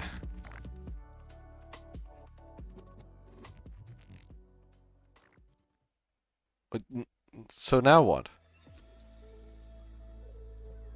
In the living room, Shiroya thought to herself. Everything she'd experienced, how could it have happened in January? It seemed impossible at first, but she soon realized it wasn't. Even if it wasn't the case, though, there were so many questions to answer. So what now? What will happen at 9 p.m.? It'll be fine. We'll be able to leave. Finally, Shiroya breathed a sigh of relief, but it was cut short by the words she didn't expect. Oh, what the hell? I can't read that so fast. That wasn't the end for them, but only one final step was left. How could that goal be achieved? Shiroya wondered that as she awaited Atsuki's next word. Miya, who had been seen in the tower, how would she be saved? Shiroya had thought about it for countless hours, but a way to save Miya had always meant her own death. She never believed it had been possible to truly decide between the two worlds. Would Atsuki come with her? If they abandoned their world together, maybe it would be bearable. But she soon learned that he wouldn't, and that, though it had seemed impossible, there was always a path toward a desirable outcome.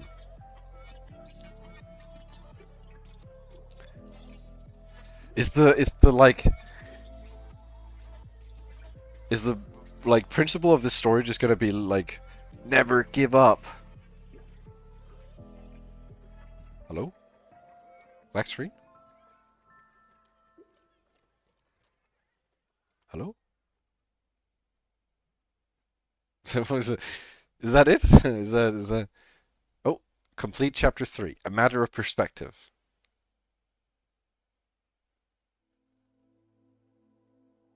I think this might be a good time to take a break, because I really need to go to the bathroom. I'm just going to read this. In the attic, Atsuki supped on top of a bed. He'd seen Shiroya's dead body. She had been killed next to Naomi. Chapter 4. You decide what happened. Alright, be right back. Quick.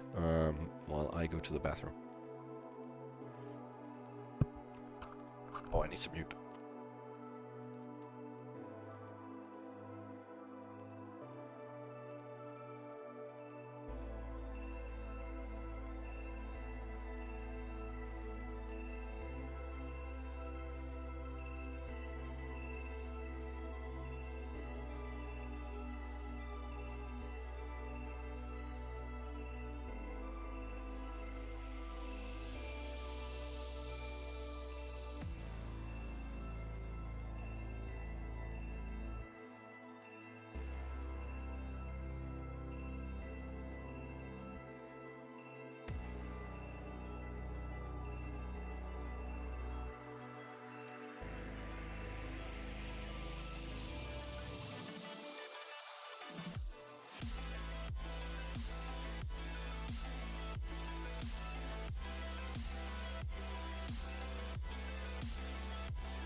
Are we gonna take bets on who we are in this chapter?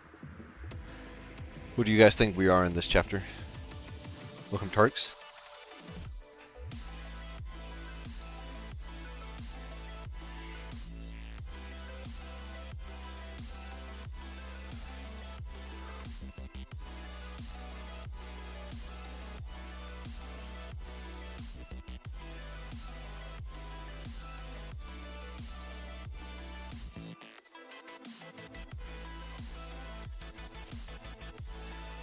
You are Sai. Sai is a good guess. It's unironically, the best thing to come out of Roger. The best thing to come out of Roger is him guessing who we are. That's the only good thing to come out of Roger. Is there like wait, what? Why does it still say we're in chapter 3?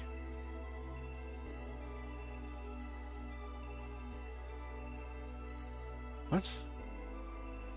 Well, I guess maybe it's like ending up. It's like finishing. Failure. Maybe it's like ending the chapter. And then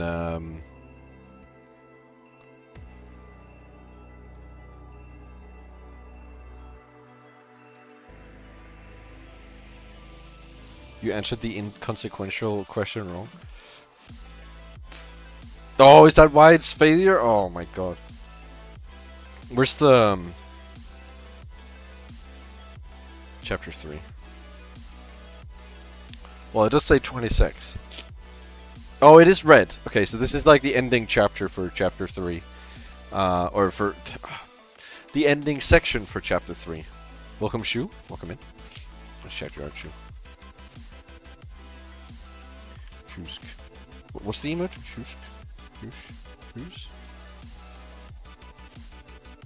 Last seeing playing Roblox. Welcome in. We're just surviving mustard gas. Shoot, that the redeem doesn't work.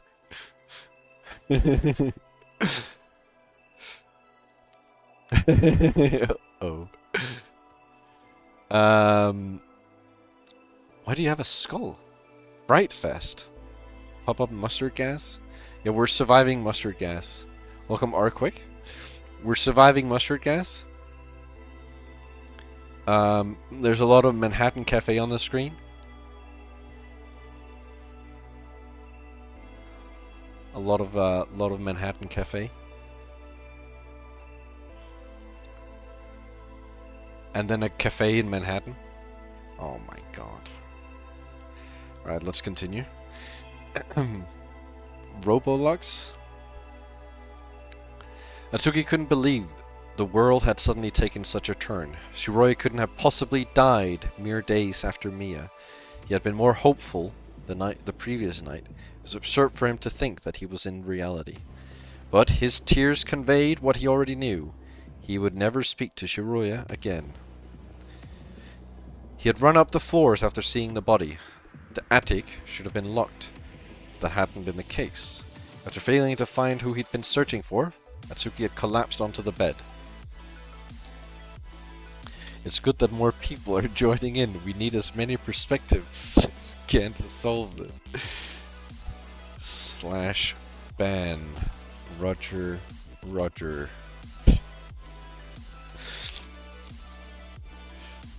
Meanwhile, the tower was almost empty. Only one other person was in the building with Atsuki. That person was Sai. Puzzled, he stepped into hallway B. What had just happened? Out of nowhere, the Sekimeiya had disappeared. He wondered if he'd traveled through time, even though he hadn't touched the Sekimeiya. Something peculiar had happened. When he looked around him, his confusion intensified. Naomi wasn't in the bathroom. Then he saw the bloody corpse next to the staircase. Erna had died. Going off of the blood, it seemed she'd hit her head on the stairs and tumbled down. Sai saw something else. There's no longer a green light on the security cameras. Did that mean they weren't recording? Without a doubt, he wasn't where he'd been a minute ago. Sai had recently learned valuable information regarding the Sekimeiya. There... This narrator is like reading what Roger writes. It's like explaining the story in a way that I would expect Roger to explain it. He's learned some valuable information regarding the Sekimeiya. He was confident he knew more than everyone else. That's pretty interesting. However, he had no clue what had just happened. He took his time looking through the crystal floor. Someone might have been there, and perhaps the Sekimeiya as well. He stared into a crystal room. It was where they'd found Naomi's first corpse, but she had also vanished from there, and the velvet curtain, which had been laid on top of her, was attached to its original cabinet. Deep in thought, Sai walked to the room A5 where Isla had died. Lifting up the cabinet lid, he verified her body was gone as well. When he looked at the lobby, he was met with Shiroya's immobile body. Next to her was a puddle of blood, and her eyes showed that no life remained within them. Shiroya had been killed. By who, though? Sai didn't find anything important among her belongings. Again he wondered. Where was he? The corpses he knew of had vanished, while Shiroya and Erina, who should have been in the attic, had been killed. What did the silence mean? Where was Atsuki and everyone else? His wristwatch wouldn't help him figure out any of that, so he headed to the security room. But the door was locked. Had Kitai locked it? It seemed strange. Sai wanted to know the time. The body's vanishing indicated that he was in the past, but the truth couldn't have been so simple. He's seen Umineko. It shouldn't have been such a surprise. It's true. Roger has seen Umineko. He's got all of the... he's got everything he needs.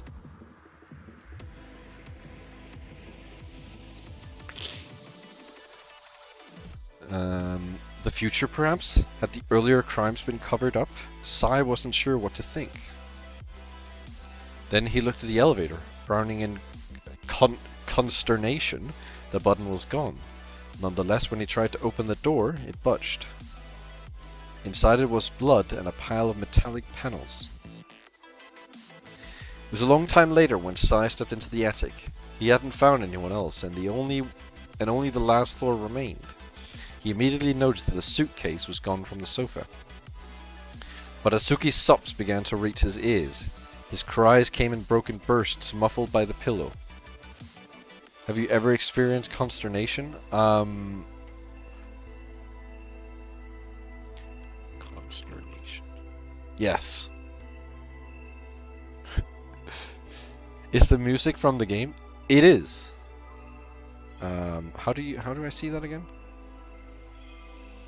Is it escape? What's the button?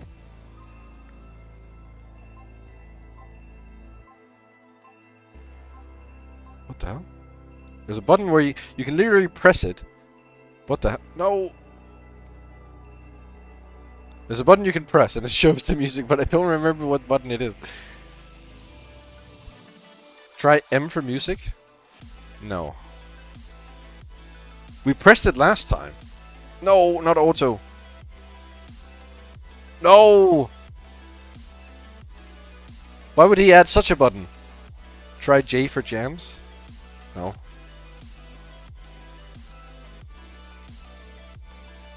Is there settings? Controls. Space, maybe? Middle click.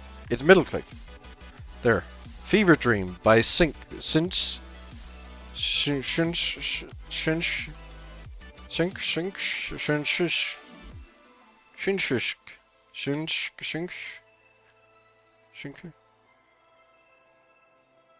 Middle click for music. Yeah. Music. Music click. Sai noticed that one of the bed sheets was gone. When Atsuki heard him, his head immediately turned, and he saw him approaching. Wait, did this happen? Chapter 1. What are you doing? Not that one.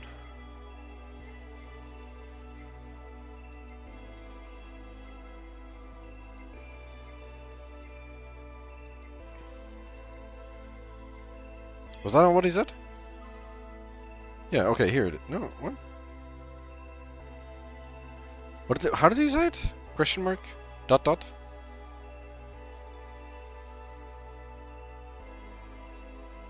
Not in this chapter. Okay. No, that's not... No. Is it... Does this not happen? You have spent 38 hours playing the game. That's pretty impressive. I have.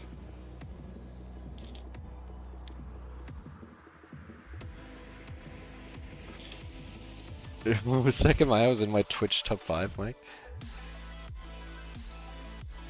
That's good. I'm glad. Glad to hear. 2? Is there a reason you just picked 2? When Atsuki heard him, his head immediately turned and he saw him approaching through his bleary vision. Then Atsuki's fist flew. If Sai hadn't reacted fast enough, the blow would have broken his jaw. What the fuck? Sai felt his tongue. It was bleeding. Before he could process it, Atsuki struck again. When Sai saw Atsuki's fist, he had barely missed its full impact. He realized he could have easily just killed him. After all, from Atsuki's perspective, Sai had to be the murderer. Everyone had stayed in the crystal room and Sai had been the first one to leave. Only Naomi should have been outside, but she had been one of the victims.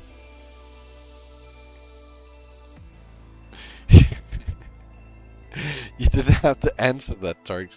You can redeem any number for any reason.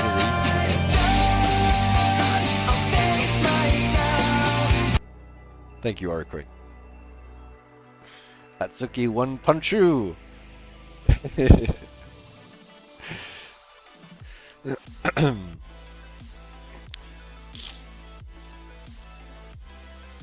Everyone had stayed in the crystal blah blah blah blah. Then Erina had left and she had been killed as well. Lastly, after Shiroya's departure, she'd been instantly met with the same fate. Play sound.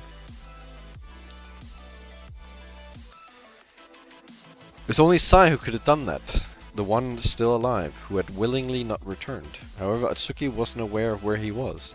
He wasn't aware of what the Sekimeiya truly were.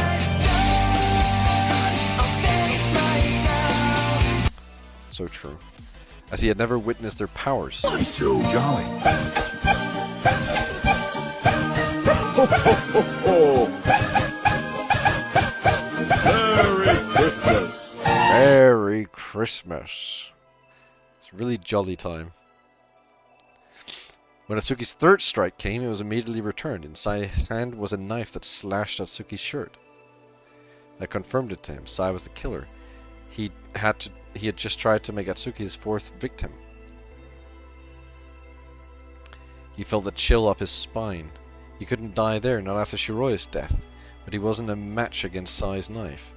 Before he could swing again, Atsuki ran out of the room. You're not gonna fucking run away! Sai wouldn't let him go, not after he tried to kill him out of nowhere. On top of that, he was aware of a few things. Nobody else was in the tower. Murders had occurred. The cameras didn't seem to be working. He had a knife. Welcome, Ratty. Welcome in.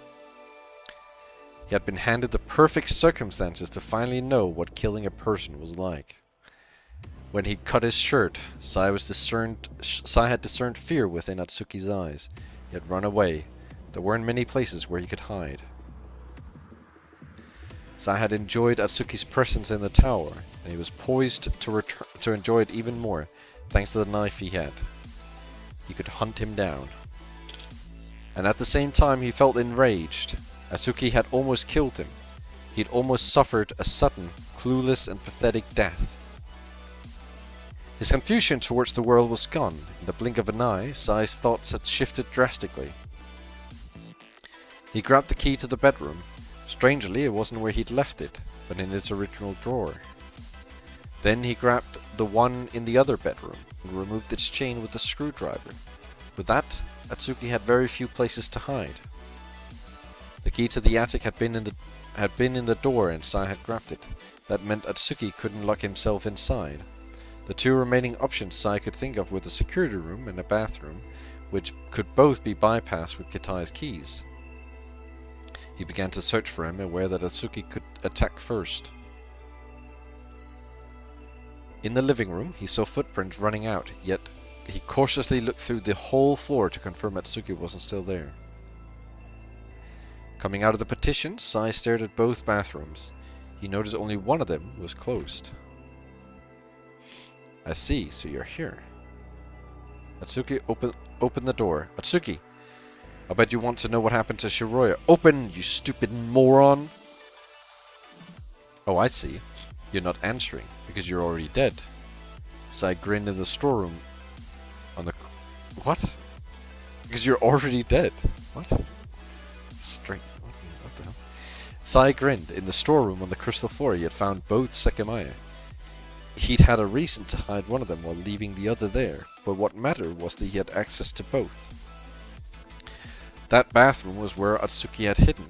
If Sai went to the past, he could wait for him inside. Hence, on the other side of the door, Atsuki must have already been dead, and a future version of Sai must have been waiting for his past self to leave. Briskly, Sai ran all the way down. He didn't know which of the two Sekimeiyas to activate, but it didn't matter. Behind the storeroom wall, Sai hurried to the glowing gemstone, knowing it had been there for a long time.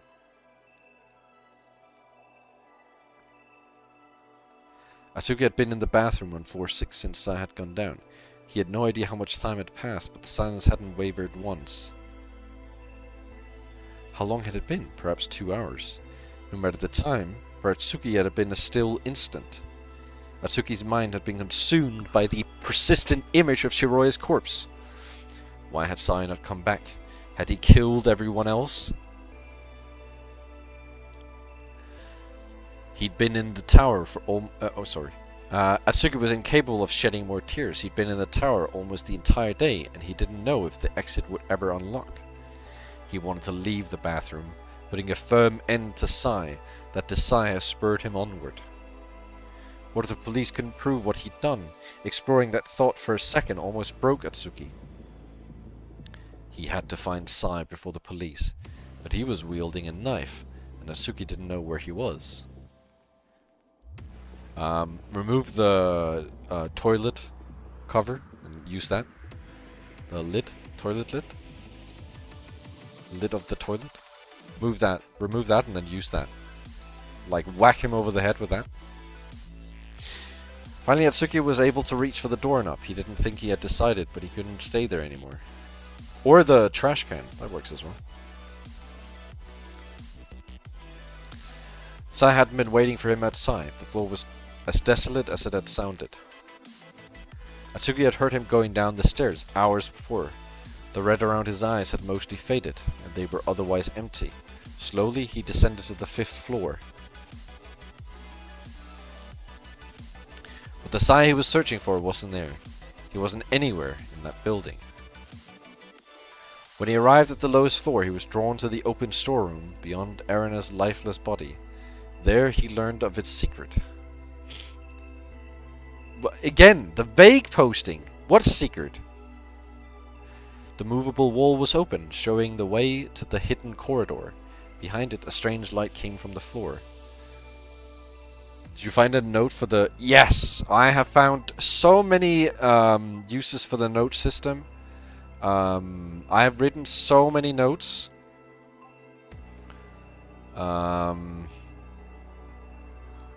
So many extremely useful and helpful notes. How EP are we?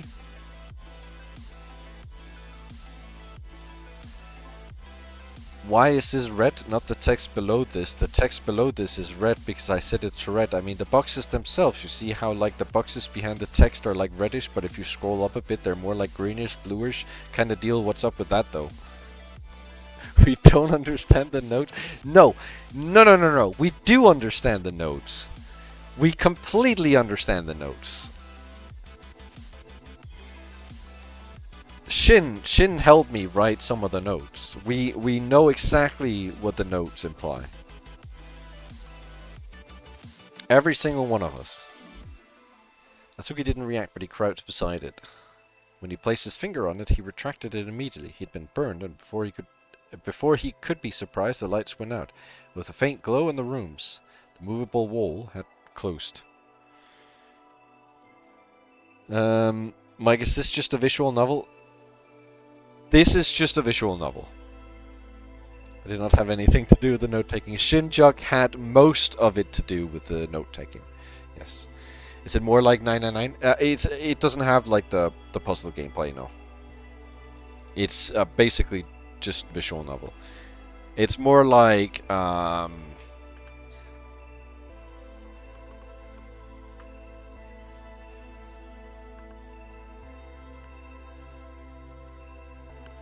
yeah. Please retract.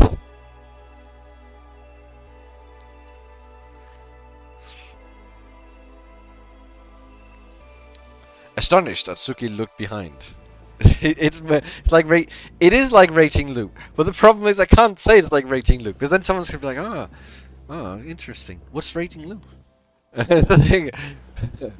Well, rating Luke, that's a little like, well, that's a little like the Sekimeiya Spun Glass actually. If you've ever played that. Is this one of them H games? No, there's no H in this game.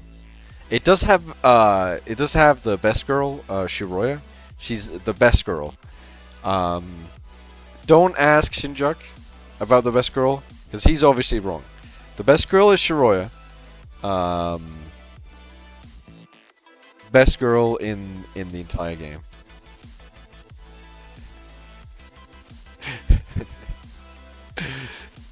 This game is like a normal novel. If during the novel you pause to ask a question and then continue. Yeah, exactly like that. It's like, okay, it's like if you read like a crime novel, except in the middle of it, it switches to like 300 pages of a ramen recipe, and then it switches back to a crime novel.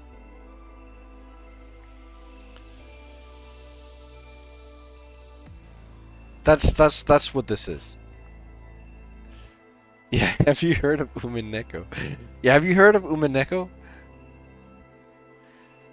Have you heard of this little niche gem called Umineko before? Is that something you've heard of?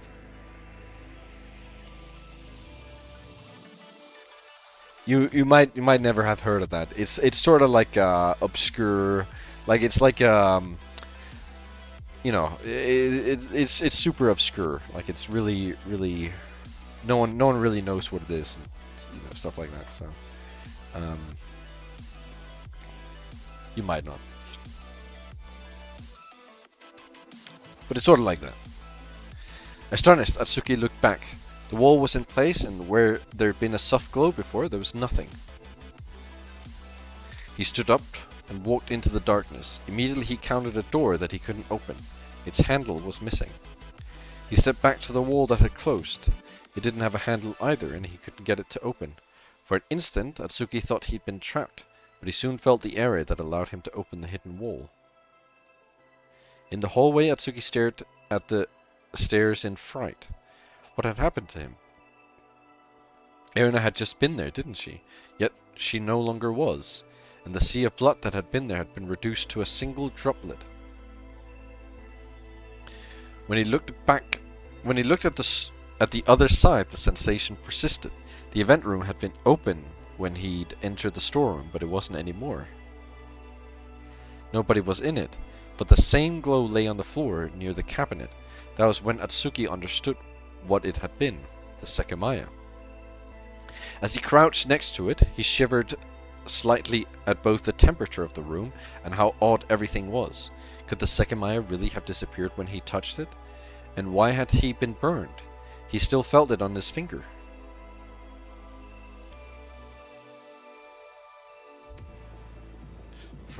Welcome, Ember. Carefully, he reached out to it with his left hand. Again, as soon as he contacted it, the gemstone disappeared and he felt a painful burn. Atsuki was lost. Was he delusional? He couldn't convince himself that was impossible, but he'd seen it clearly. The gemstone had vanished. Do you need me to explain the game, Ember?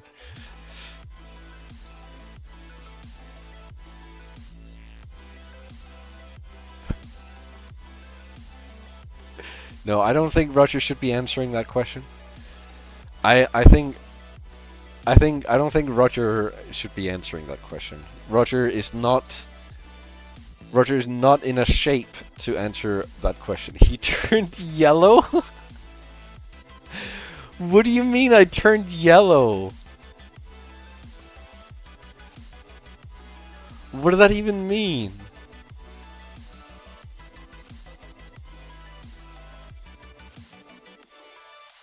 What the hell? He couldn't convince himself that was impossible, but he'd seen it clearly. The gemstone had vanished. Mustard. Mustard gas. Oh, Ember added the 1225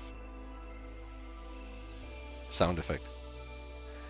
He looked around, almost beginning to cry again in desperation. Hopefully Shiroya's corpse had also been an hallucination, but he couldn't bring himself to verify it. I didn't turn yellow. He staggered to hallway B. Perhaps Acro and Isla were still in that room. God, this little baby is crying so much. He keeps crying! They weren't. The room was empty. The lobby door wasn't closed, but Atsuki quickly looked away. Instead, he went to hallway C, wondering if Erina had truly disappeared. She really wasn't there. Atsuki had failed to notice another change earlier, the elevator button. It was attached where it should have been, on the wall. He pressed it softly, causing the burn in his fingertip to prickle painfully. Long seconds later, the button's outline flashed orange. Hesitantly, Atsuki tried to open the door.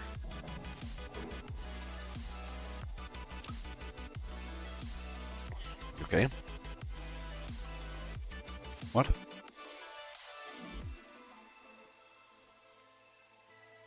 One. At 9:04, the shutter opened. A group of policemen had been in front of it, awaiting that time.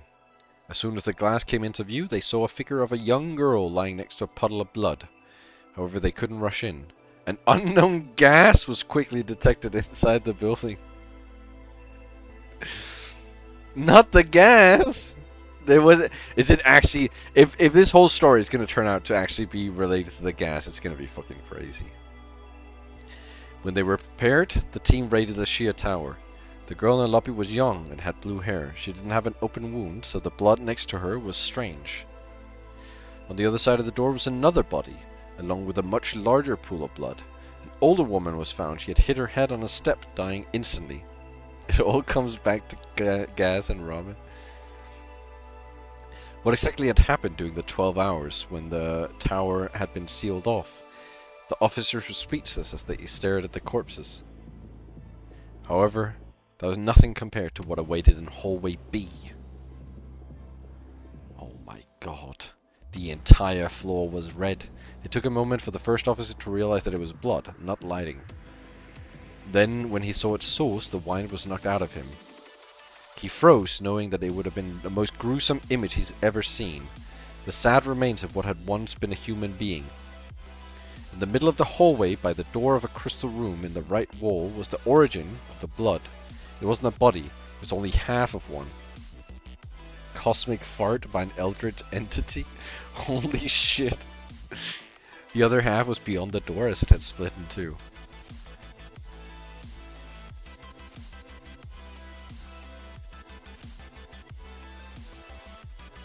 Wait, is this taken?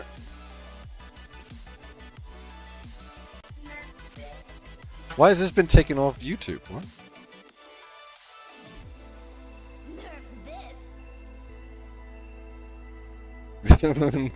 Why? I searched nerf this fart and it doesn't exist on YouTube anymore. Are you kidding me?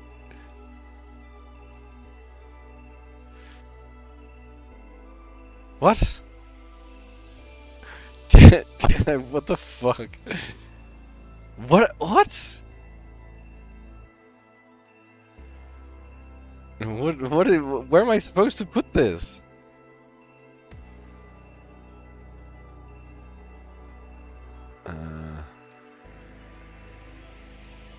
Yeah, I know what it is. Please place it over your model. Okay. I'm gonna look like I stink.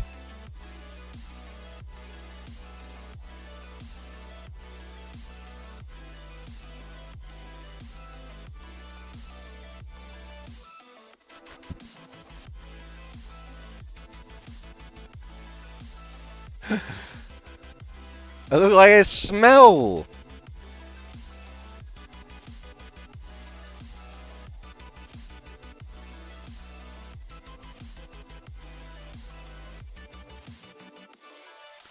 He turned yellow.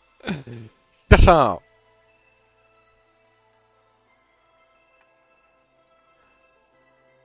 Why is the nerf this fart gone from YouTube? Can someone explain that? Diva, nerf this. Is that not allowed anymore?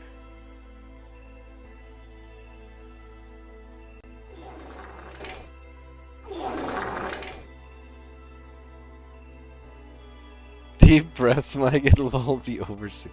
Maybe it was never. It was called that. It was the nerf this fart. She goes, nerf this, and then she farts really loudly. Yeah, okay, buddy. Alright, okay. The officer stared while his heart hammered. It looked like a young man. They raised the curtain to the Sekimeiya cabinet. As Shishia had feared, it was empty. Leia had let them know about the Sekimeiya's appearance, and about its necessity for cold. They knew the Sekimeiya were two identical X-shaped stones. It didn't take long for them to be found. One was in the storeroom, behind a secret wall. The other had been hidden inside the crystal room in hallway B. As instructed, an officer brought them to their cabinet, but he felt something strange. Through his protective suit, he noticed one of the stones was hot. The other one, however, was not. Even when the police climbed to the highest floor, no one else had been found. The team exited and reported their findings. 3 people had been found dead, 0 were alive. It didn't make sense. At least 5 were missing. Thanks to the entrance tickets, they knew the names of the people who hadn't been found outside. While the citizens learned the tragic events that had transpired, the bodies were identified. The girl in the lobby was Shiroya Mirana. I killed him because I just let off like a really, really big stinking fart. And it smelled so bad that everyone died. The woman beside the stairs was Erina Majutsu. The body split in 2 was Sai Yomiya's. Ripped someone in half. Yeah, Sai got ripped in half. How the hell? There's a secret corridor in the storeroom that Ashia didn't know about. When the police learned it let outside, a single conclusion was drawn. The missing people had left through it minutes after the attack. Since then, all sides of the tower had been observed. So what had happened inside? Who had killed those 3 people? The building was raided the second time. If someone was still there, they had to be found immediately. Every possible spot was inspected. On the crystal floor, a member of the team entered the elevator. Blood and metallic panels were on the floor, but his attention went higher. It was the only remaining place in the tower. With the tools he'd been given, he unlocked the hatch on the ceiling to look into the narrow elevator shaft. When he pulled his head up through it, he saw a face before his eyes. It was that of a young, unconscious boy. Blood issued from his mouth in a thin stream. The officer placed his hand under the boy's nose. He was still breathing. He gently shook his shoulder, but there was no response. He was unsure how to safely remove his body from where he was, or how he'd gotten there in the first place. The full extent of his injuries was also an unknown factor. I don't know what's going on anymore. What the hell is going on, man? He called for help, and a team of men slowly and gingerly extricated the boy shortly afterward.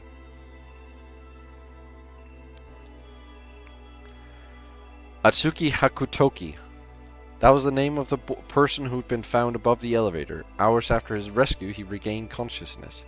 At first, he sounded devastated due to the death of his close friend. However, as he continued to be questioned, his answers only grew stranger. He didn't know how he'd ended up in the elevator shaft, and the events he described didn't make sense.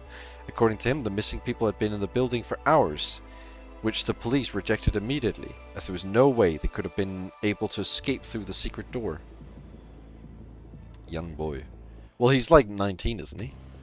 I think he's 19.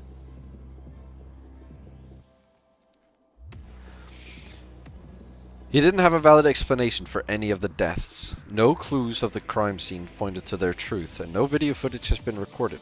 Quickly, the possibility that Atsuki was lying was presented. Only he could have committed those murders. He must have been lying. None of what he said was the truth. However, nobody could be completely sure. Sai's death, it hadn't been natural. Well, okay. Yeah, I guess, I mean, if we're looking from like a policeman who's like 54's perspective, I imagine he would probably call him a young boy. Sai's death, it hadn't been natural. How would Atsuki have killed him? How would anyone have killed him like that? And how would Atsuki have ended up unconscious above the elevator? And admittedly, there was a point of truth to Atsuki's word. The blood in the lobby. Next to Shiroya's body, there had been a puddle of blood which was confirmed not to match with any of the bodies present. Could it have really been Naomi's? The corpse Atsuki swore had disappeared? The backlash Ashia received was immense. It allowed a tragedy to unfold on their own property. After the attack, the tower didn't open again, containing countless mysteries and an unknown gas. It was closed indefinitely. The unknown gas. And eventually, Ashia's voice faded. There was nothing they could do anymore.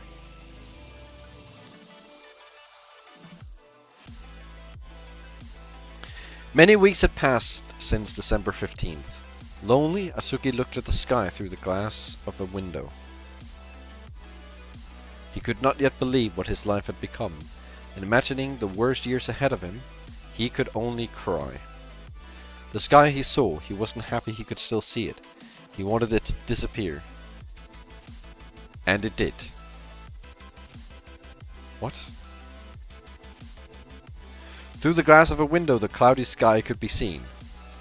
However, no one was there to see it. Around the country, some people had the opportunity to witness the disappearance of countless citizens. Speechless, they walked to where everyone had been. In the blink of an eye, the streets had become desolate, and even some cars had disappeared. The news was heard across the world. Everyone being within an immense radius had vanished. Almost a third of Japan was gone. It was humanity's most shocking event ever recorded. In a mere instant, millions of people had disappeared without a trace. What had occurred was far beyond anyone's understanding. You might know what was in the center of that radius. A little town on the foot of a mountain range called Yushibana. Then everyone traveled through time. That must be what you're thinking. However, not one of those people who disappeared reappeared anywhere. The instant they vanished, their existence was erased forever.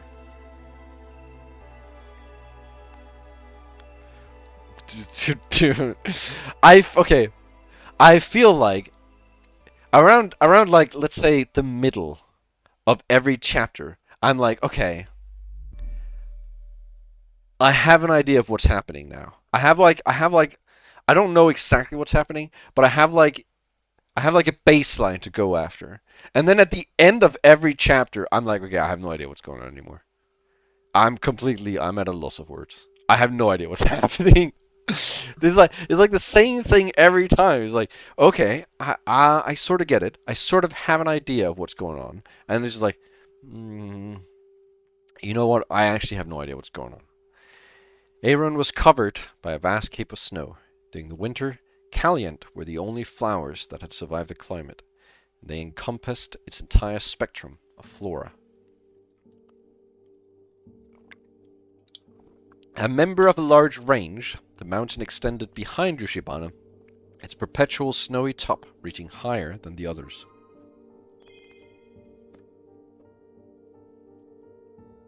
You'd know that down? What part? The flowers?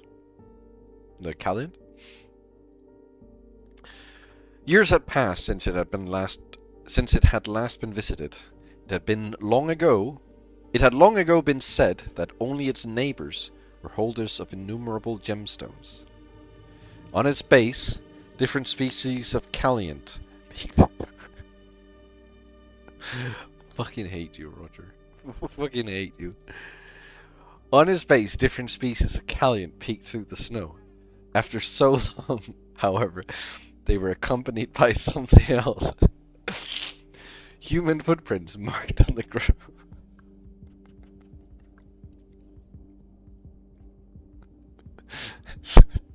Human footprints marked on the ground. They wandered about.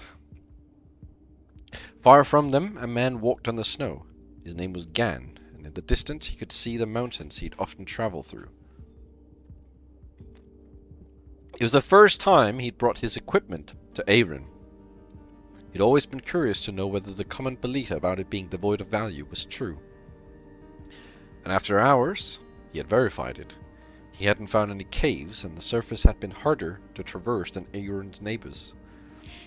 Disappointed, he walked back before the sun set. He'd been out all day, and he was exhausted.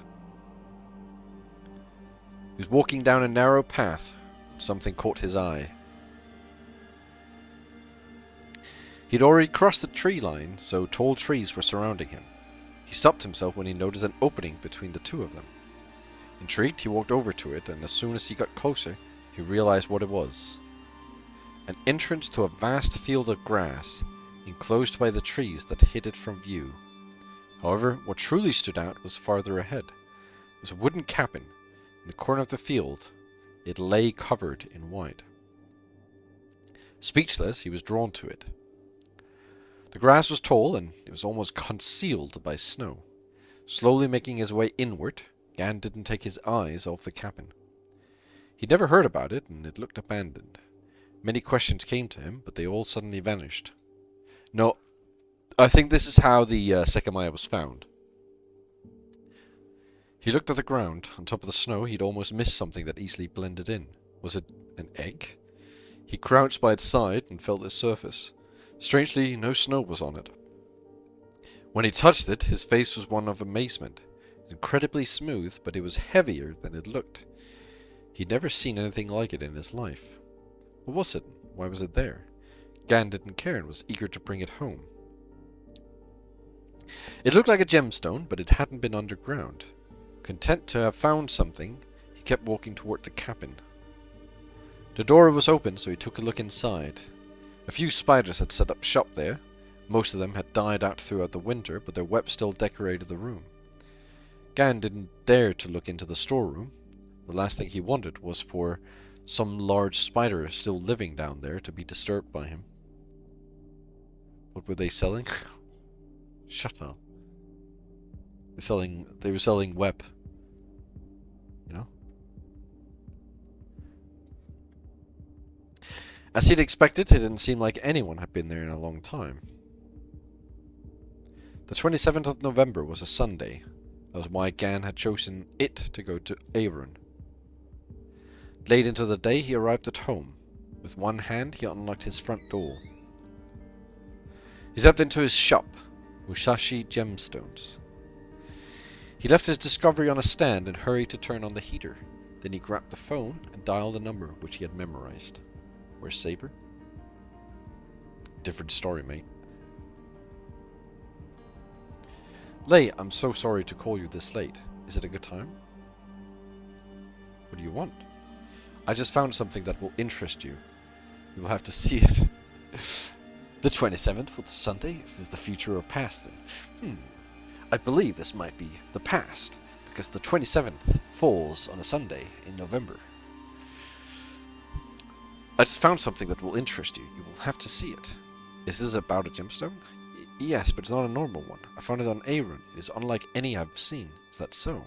If you're not exaggerating, you might be in luck. I'm not. I'm certain this would fit perfectly in the tower. Is it alright if I come tomorrow? I want to speak to you about something. Yes, that's perfectly fine. I'll be there in the afternoon then. Thank you. I'll be waiting. Good night. The call cut off. Gan pumped his fist in relief. It had been a while since he'd struck a deal with Ashia. He sat on his chair.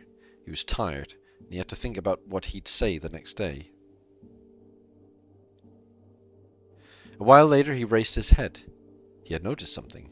A smell he hadn't perceived before in his shop. He couldn't discern what it was, but he slowly walked over to the gem he'd brought. Was it the source? He got close to it, but he suddenly retreated, then carefully placed his hand on it. It was hot. Very hot. Why? It had been cold before. Why had its temperature been changed? Concerned, he grabbed it. He examined it closely, but there was no explanation for the temperature change. What could have caused that? Most importantly, would it ward Ashia off from buying it? He stepped out of his shop. Outside it had remained cold, and soon after he did, the gem cooled down. In the blink of an eye, the warmth around it had faded. Was it the surrounding temperature? No matter what, it hadn't seemed normal. In awe, Gan stepped back in, letting the heat make contact with the gem. Immediately he noticed a change. The smooth surface began to heat up exponentially. What did he have in his hands exactly? How was such a rapid change in temperature occurring? And would Ashia be against taking such a thing?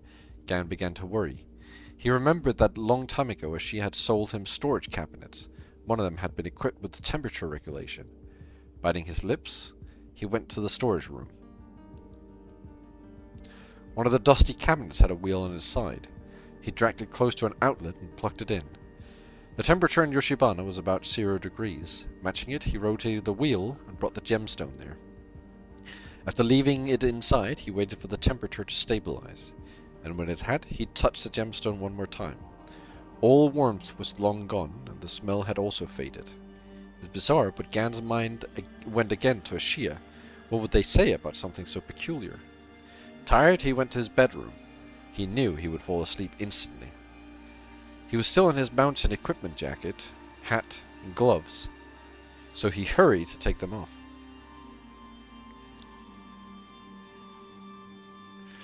The next day, Lei came to visit Gan, who had been preparing what to say.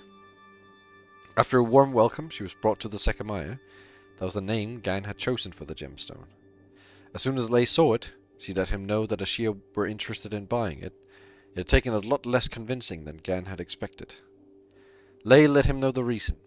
Ashia had been searching for a unique gemstone, and the one he'd found would serve that purpose well. Gan and Lei had long ago agreed on a standard starting sum per gemstone, which Gan couldn't pass on. However, he hadn't yet mentioned what he'd found out about the Sekimeiya.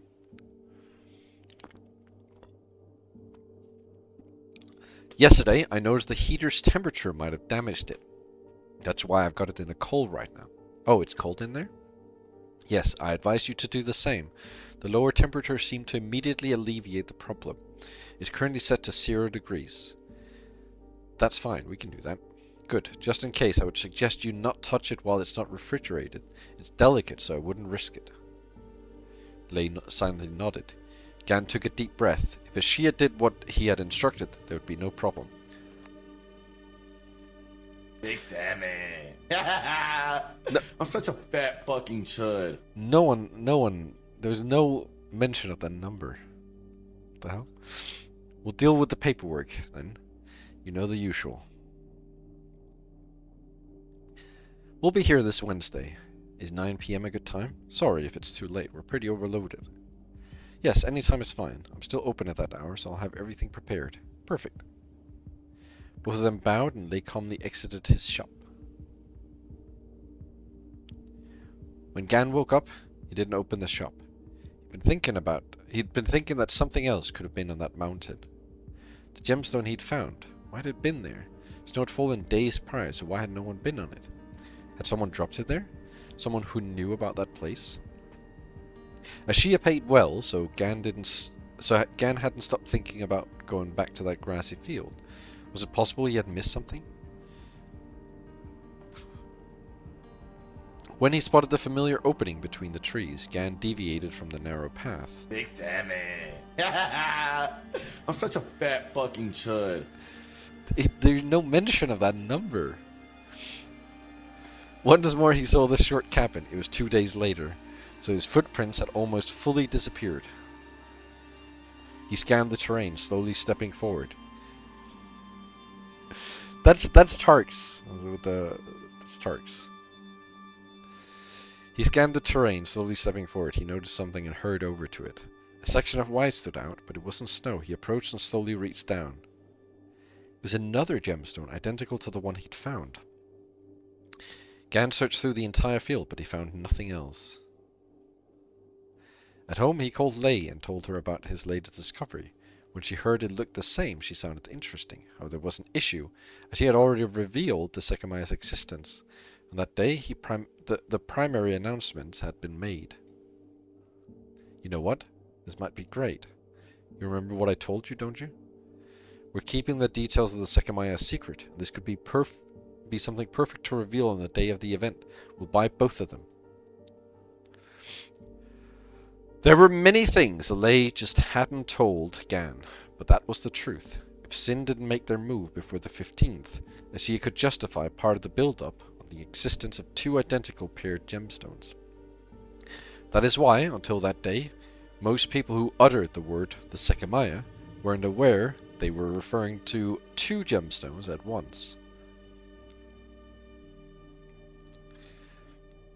So that's why there's two gemstones, huh? There's no way that's what it's called, and fucking Roger told me to write it in the notes. We figured that out already. 6-7. There's no mention of 6-7. I'm such a fat fucking chud. What the hell? Why is it looking like this? Are we looking through the eyes of a predator or something? What was it called? Calliand. The name of the flower.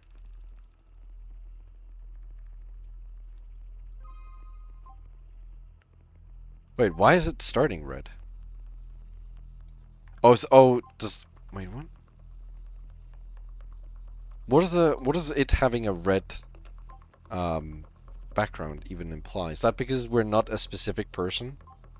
We're like listening from the narrator's view? Is that why?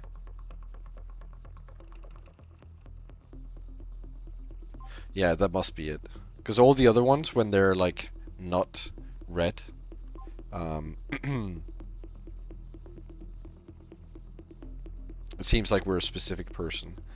So I think it being like reddish means we're like listening to what the narrator has to say.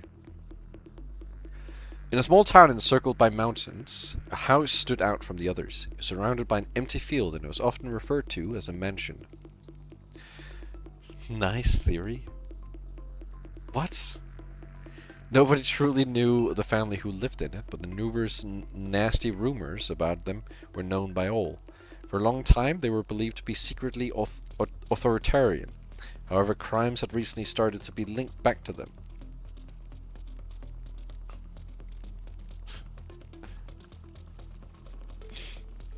When the afternoon came, a swarm of students exiled a single school in town. It was starting to get cold, so most of them walked home. In the mansion's living room, a 13-year-old boy named Kyoka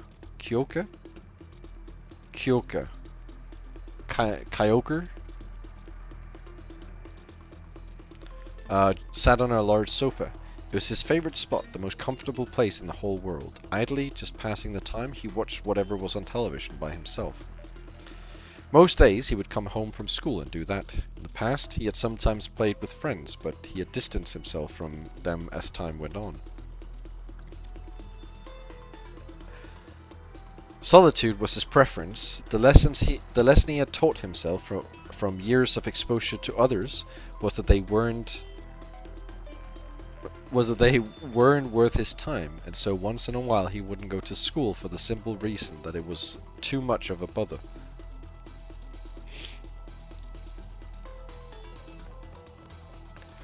His parents were upstairs. He had, over time, picked up on what their business entailed, but the details were neither accessible nor relevant to him.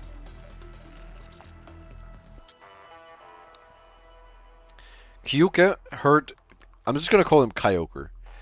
Kyoker heard the door open. When he glanced over, he saw his older brother stepping in with a girl he'd never seen before. He Who's that? She's a friend of mine. I'm just going to show her the house. Without saying a word, she was brought upstairs. Kyoka saw it as none of his concern at all. In his eyes, she was either somebody related to his parents' business or just another source of entertainment for his brother. When night had come, he hadn't seen anyone else. After making his own food, Kyoka walked up to his bedroom. He could easily fall asleep. I know this bedroom. This is the bedroom in the tower. He couldn't easily fall asleep with things being so noisy, so he covered himself with the sheets. The next evening, watching television as usual, he saw a familiar face. The girl had disappeared in the town where he lived. Kyoka wasn't remotely surprised. They didn't operate in the shadows. There's no need to do so. She's the daughter of someone with strong ties to the town's leadership. That made sense. His brother was just carrying out something that was both productive and fun for him. Thank you, Kitten and Booba gets timed out.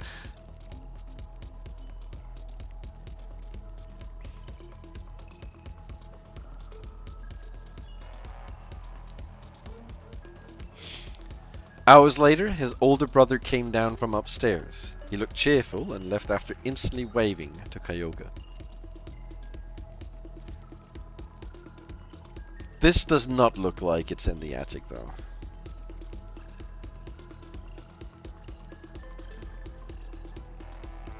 No, it does. This is the living room, I think. Oh, there goes Jedi. Why is everyone getting dined out? Hours later, his older brother came down from upstairs. He looked cheerful and left after silently waving to Kyoka. He'd learned the girl's name, Anora. It made no difference. Regardless of her name, she was locked in the same room as always. Soon, he heard plaintive cries coming from above. Kyoka responded by turning up the volume. Eventually, his brother came back with some bags he hadn't left with.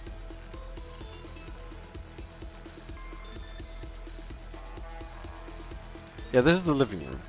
A day had passed with no minute full of silence. In the living room, Kyoka tried to ignore the muffled noise. However, those situations occurred when he went to school just to get away from it for a while, but he had to come home eventually. He didn't like it. He knew that girl was suffering and he didn't want that. However, he wouldn't talk his brother out of it and he didn't want to annoy him. Furthermore, the room upstairs was always locked, and he couldn't bring himself to let anybody know. He hadn't done anything to deserve it. Presumably, a few of the people his brother brought home gave him that impression. He didn't think of himself as a bad person. He would have helped her if he could, but that was a mere notion. It wasn't realistic enough for him to act on.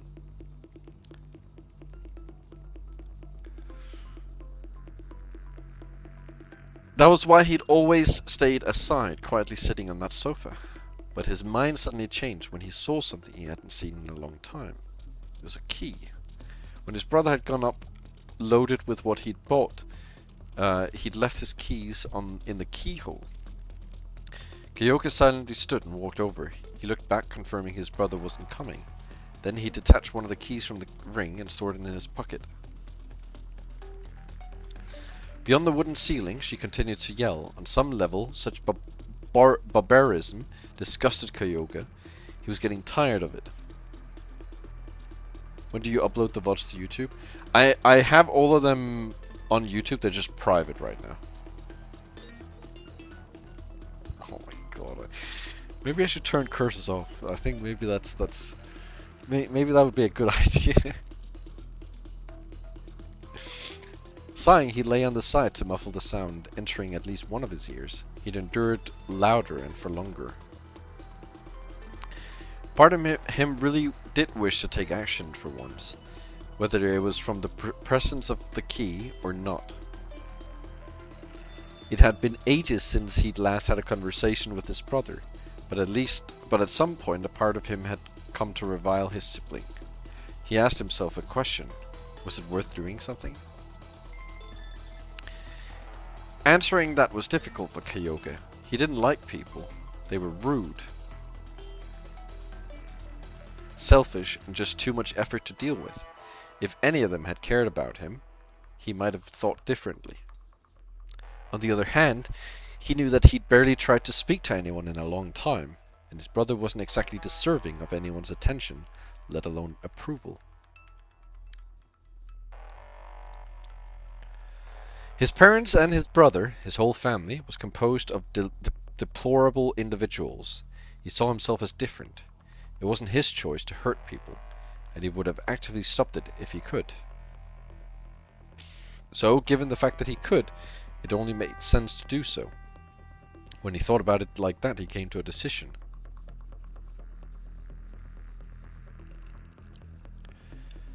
The next day, Kyoka stayed home.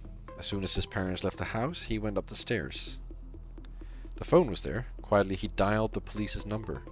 When they picked up, he anonymously revealed Anora's whereabouts, claiming to have heard yells coming from the house. Then, before his brother could hear him, he slipped back to his sofa.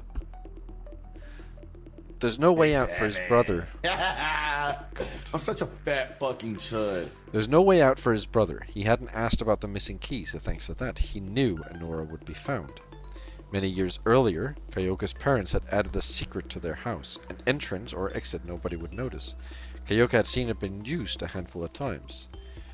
Rumors about the mansion were known by the whole town. Big Sammy. I'm such a fat fucking chud. Thank you. The rumors about the mansion were known by the whole town. The first time that someone had disappeared, the police had quickly shown up. Yet, thanks to the well-hidden exit, Kyoka's brother had avoided being caught. Kyoka knew that when the police appeared, his brother would try to escape with the girl. However, with the key he had taken, that would be impossible. Hey, Kyoka, what was that? His brother had appeared from upstairs, internally panicking. Kyoka responded. Was what? I heard a noise. Did you want to come did you want to come see or something? No, it was the TV.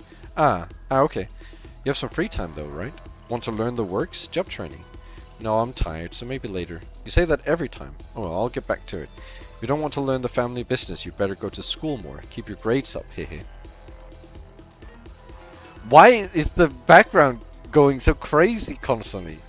Like, it's changing to such crazy, like, things.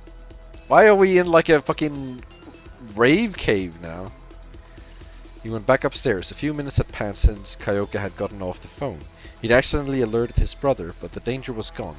All he had to worry about from that point on was looking like an accomplice.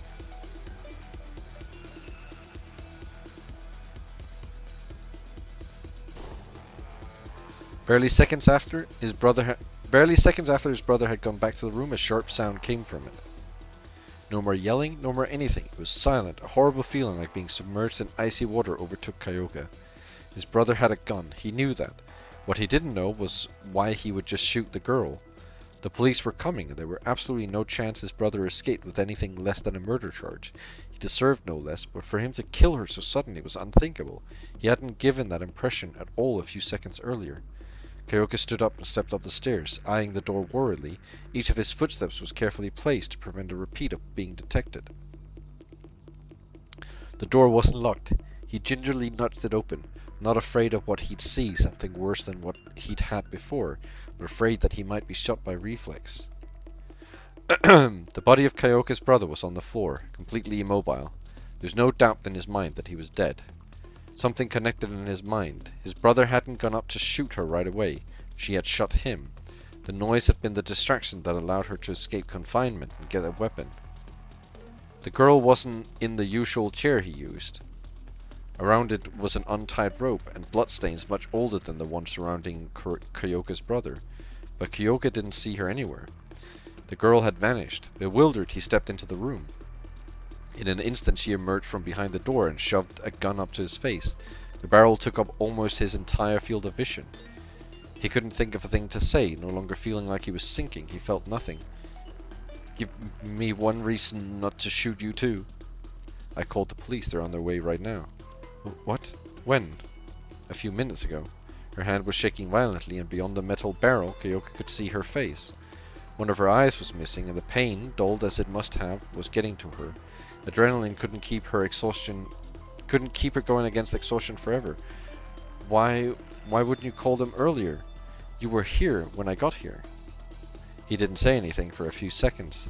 The wrong response could have killed him. It's clear that she was completely unstable. She had lost so much blood that her actions were completely sluggish as well. Do you know what he would have done if I called the police earlier? What he did to you, but worse. You didn't do anything. You let him do this. The police will be here in a few minutes. You're safe. I don't believe you. Kyoka considered for a moment. He didn't have a good way to escape. Entering the room blindly had been a mistake for him. He had believed that even if she was just like everyone else, not worth caring about, it would have been a good thing to put a stop to what his brother was doing to people, and it would have ended up costing him.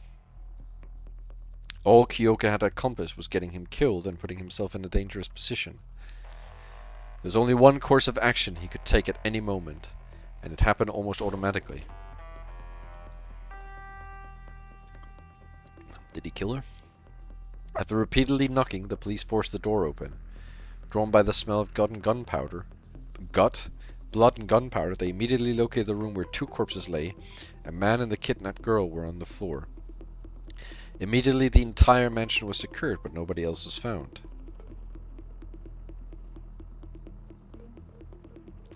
The next day, the news was published. Anora, the girl who disappeared, had been found dead high on a mountain.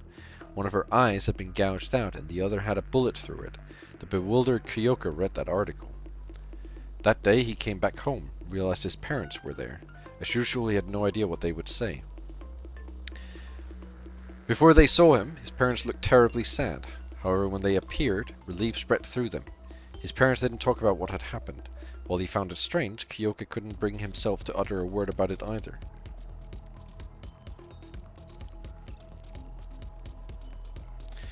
Kyoka would be the family's final generation. That was something he was sure of. However, even that was stripped away, on paper at least. After what had happened with his brother, his last name carried a heavy stigma, so his family took action. He was released from that family, and then he kept secretly living in the mansion until he was given a new place in the center of town. This is Sai, right? This is someone who's in the tower. Because they wouldn't tell all this and then also be like, oh yeah, he changed name, by the way, for nothing. They wouldn't be like, oh yeah, no, he's not even called that anymore.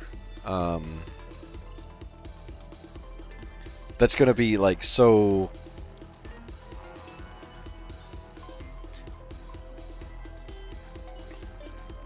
Well, I mean, could be, almost certainly, right?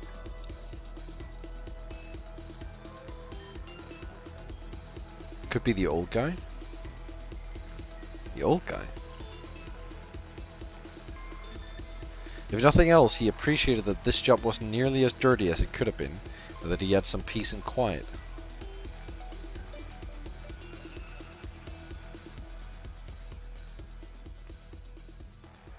Right, let's find out. Maybe it'll show now. Or maybe it'll tell us now, I mean.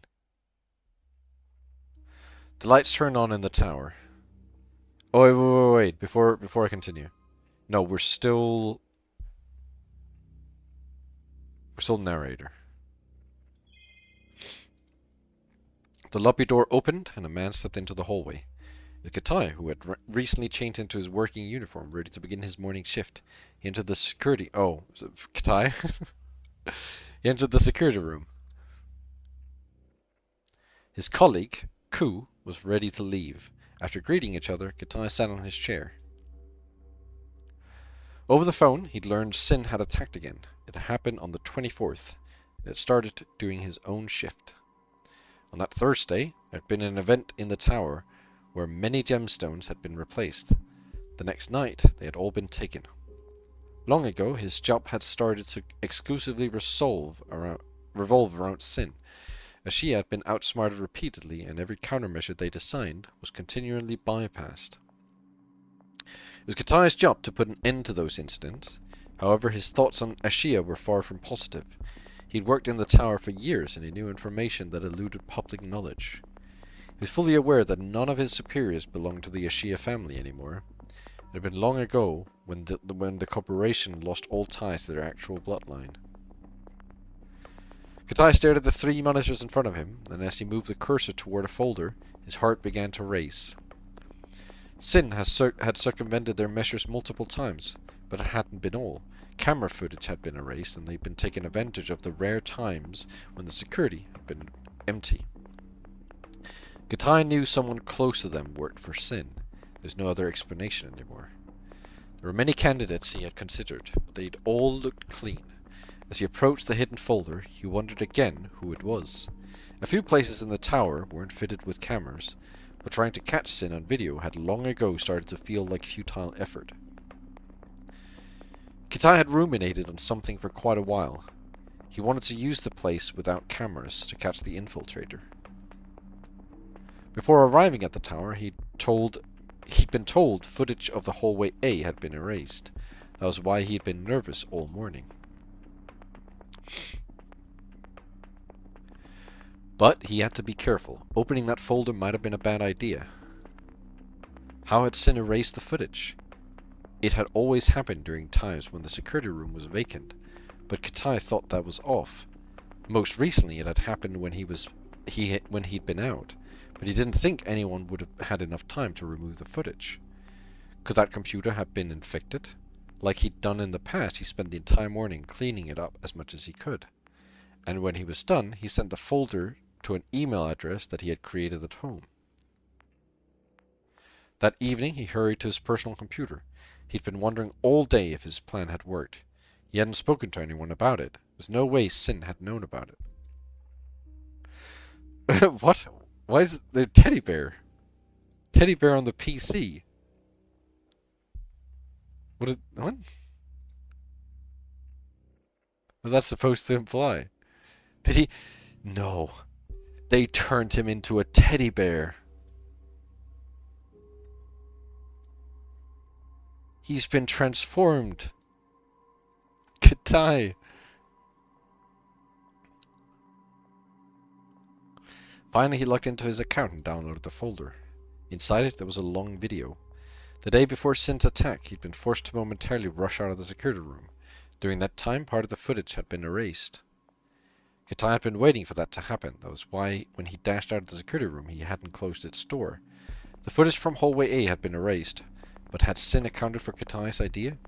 During that time, another camera had been recording part of the hallway.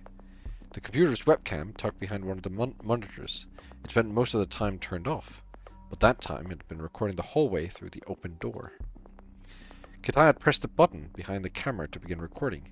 It wasn't a new device in the tower. There was no way Sin had learned of his plan. Katai played the video, his trembling hand advancing it to the time when he'd left the room. That had been the only time of day when he hadn't monitored hallway A, so Sin must have wanted to hide those few seconds. The time was before 9 when Katai saw his face disappearing from the video. He let go of the mouse. Then he saw all he needed to see. Through hallway A, someone he knew passed by. They were pushing a cleaning cart. That was what Sin had wanted to hide. Finally, he knew the identity of the infiltrator. Ido, the janitor. But he didn't know what had happened. Gemstones had been stolen from one of the rooms, but it hadn't happened until the following night. Yet when they'd gone through the available footage, nobody had entered that room at the time of the attack. Had they been moved? Katai stared at the cleaning cart, wondering if they had been inside it. If that was the case, I suspected... Fucking Ido, man. Always it's been Ido every time. Had they been moved? Katai stared at the cleaning cart, wondering if they had been inside it. If that was the case, they could have immediately been taken out. However, during the time of the attack, Ido hadn't been in the building.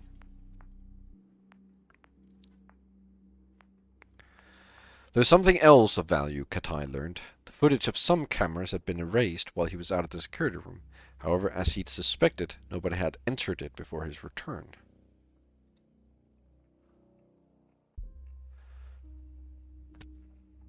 Kitai had started working in the tower decades ago, and many years were still behind him.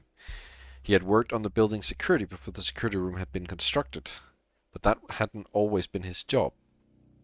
When he looked at the future, he hated it. He loathed the thought of working there for even another year. He had no respect for Ashia, and there was nothing about what the company had become that he identified with. He had seen the building change over the years to the point where it simply didn't feel the same. Since Sin had reared their heads in pursuit of Ashia, some concepts had become tempting to Kitai. During his night shifts, he was sometimes the only person in the building. He had given plenty of thought to taking out Ashia's collection of gemstones. It should have been simple, really. It had happened before, so he could claim that the security footage had suddenly been erased and that he hadn't seen anything through the monitors. But that was too dangerous. Sin seemed to know everything that happened in that place. What if they exposed Kitai as being responsible? Would they dislike being impersonated? He was worried they would threaten him too. And even if none of that happened, Kitai didn't know what he'd do with the gems. After everything, Kitai didn't think it was fair that he had to keep working there. He couldn't bear the thought of staying in that place for much longer. His parents had died, and he wouldn't be able to support himself for too long if he left this job. It wasn't fair. After Sin's first attack, his mind had produced various scenarios that gave him what he wanted.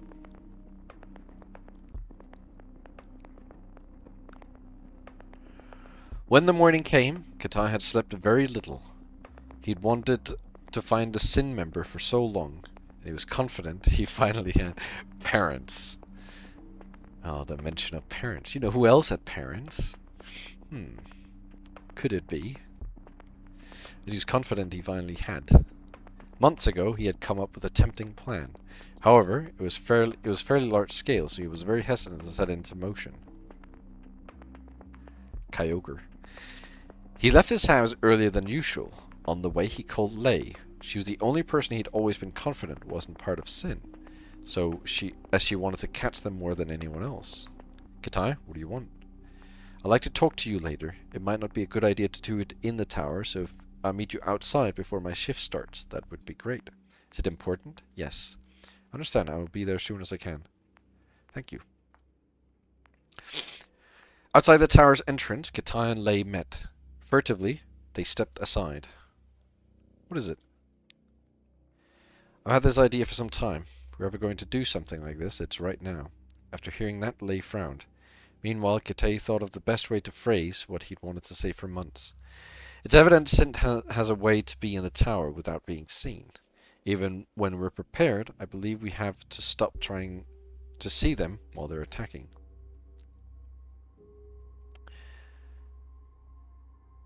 When we added locks to the cabinets, they were able to unlock them and even broke some of them. It was a while ago, but remember what we thought?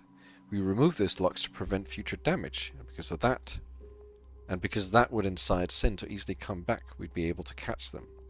We had an alarm to be alerted that the cabinets were open, but it didn't go off when they attacked. At this point, I find it impossible to believe they can externally access the computer. I've looked into it many times, but that has to be true. Do you think we should change out the computer entirely? No. Access to the computer can't be all they have. If we change it, they'll immediately know they have lost information, which would be bad. I'd also not be able to protect the new computer at all times. I have an idea. If I develop the mechanism behind a new alarm at home, it's possible they won't be able to bypass it. I think this is what we should do so that they don't think we're suspicious of anything involving our computer setup. Once I set up the software for this at home, I'll bring it to the tower's computer. If I do it well, it's unlikely they'll notice it. I see. I think that's worth doing. Me too. But we have to be smart. If this works, we have to catch them. We can't screw this up. If they really activate the alarm, they might still have a method of escape. We have to make sure that won't be possible. How? I can build it so when the alarm is activated, any exits will close. As soon as they open a cabinet, they will be stuck in the tower. I've thought a lot about this. They have attacked during... He'll develop the software. They have attacked during the times I was in the security room, so we'll make sure one of us is always there. The mechanism also locks the door. It will trap the attacker. Do you think this could work? It must. They've always attacked during the night, so I'm confident it will go smoothly. For the first time in what seemed like forever, Lei thought that one of Katai's ideas had real promise. How'd the exits be locked, though? That's what I can't handle. If I use the old system, I can have the mechanism ready for tomorrow. The installation would have to be done during the night, though, when no one else is here. It will be independent of the computer, so Sin shouldn't learn about it. I believe it's possible they're receiving the camera's feed, but the lobby isn't recorded, so they won't see it. But what about the windows? Shouldn't they be shut as well? You're right, that would be seen. I wouldn't like to disable the camera system, because they could learn something is being done under their noses. Nothing happens on the higher floors during the night, so I can modify the system from home as well to disable those cameras and loop a still image of the floors, then quickly install the modifications on the tower computer.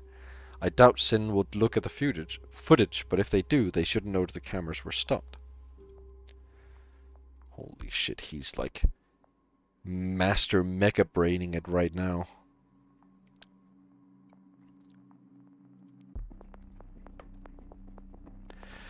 However, we can't do it like the last time. Altering every cabinet to trigger the alarm is something that could easily be noticed, and it would take a long time. That's true, but it's what we would have to do. We could draw them to a specific cabinet. Do you remember when we obtained the Numdade? It was targeted by Sin specifically. If we procure something of that caliber, Sin won't be able to resist a repeat. That will be the cabinet that we'll need to alter, and since it won't be the one currently displayed, we can modify it before they know it exists. I'm gonna be right back. I need to take another break. So you can be here with a Numdade.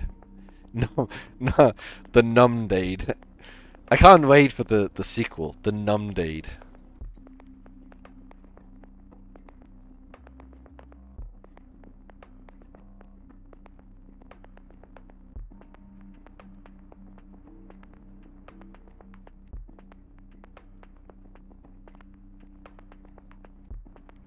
Big Sammy. I'm such a fat fucking chud.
$500.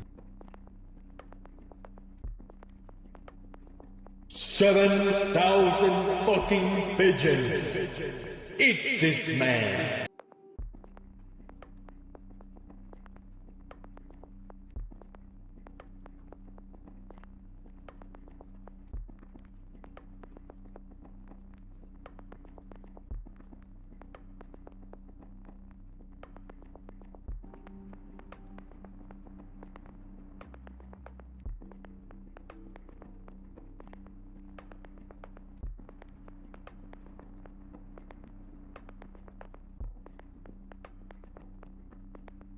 I was thinking about, like, wouldn't it be crazy? What the hell?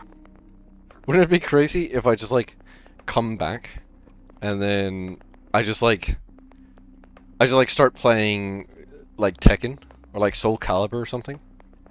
Like, I don't even play that normally, but, like, I just like, go be right back for, like, 5 minutes. I come back, I turn off this game, I just, like, play Tekken. I haven't played Tekken, like 20, 30, well, maybe not 30 years, like 20 years. I was like, I just like turn off this game and just like start playing Tekken for like no reason.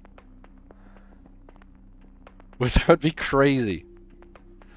Just like not even say anything, just like turn off this game and just like start playing Tekken. As if it's like completely normal. Like, yeah. Here we go. It's a Tekken time. Hop on Tekken, bro. Alright, well, if Reddy likes Tekken, I don't want to play Tekken. Idea's ruined.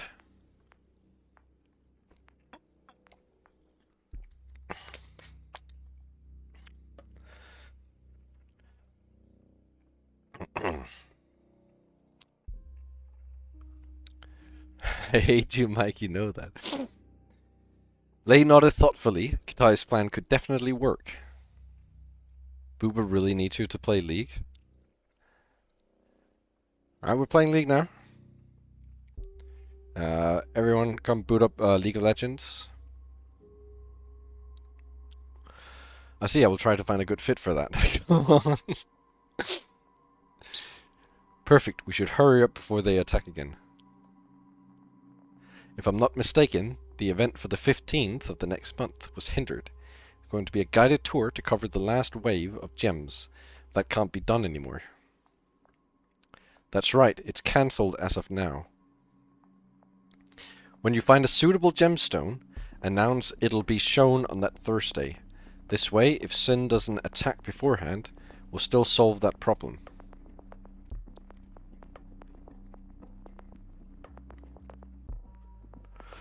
That's a very good idea. I'll do that. Kitai nodded slowly.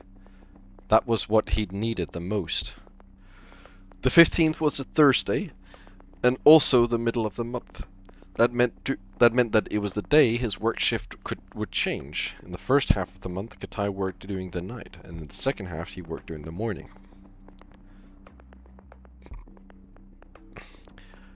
Up until the 15th, he'd be in the tower all night, ready for Sin's attack. However, he'd also learned that Sin made daylight moves. So if the attack didn't happen before the 15th, Kitai would be present during the event. I'll do my best to find something appropriate. When it's ready, we'll put it in a prepared cabinet, and you will enable the system on the tower's computer. Yes. Why don't we do it differently? Why not make it so that opening the cabinet locks the room it's in as opposed to the entire building? No, that could go wrong. Altering those doors is much more likely to be noticed, and if someone's inside the room was quick, they'd get out before being trapped. Could they? How? If the doors... No. If the doors lock, how would they get out? I'd teleport through the door. Kitai's voice was stern. He couldn't waver in initiating the plan. You think so? I was thinking about a mechanical lock, not a shutter. Okay, well, okay, was he thinking a shutter? Because then, obviously, would fucking the door just, like, closes slowly?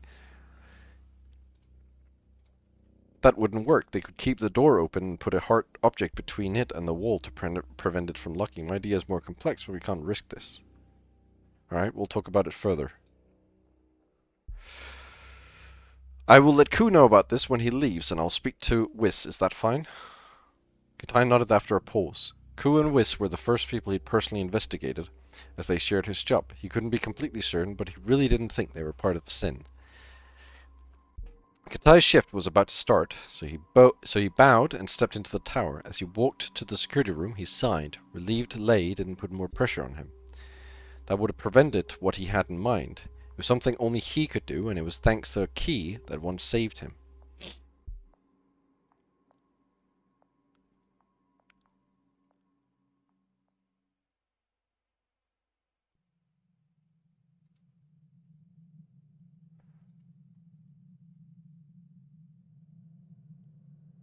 It was the 6th of... Why do I have cheese vision?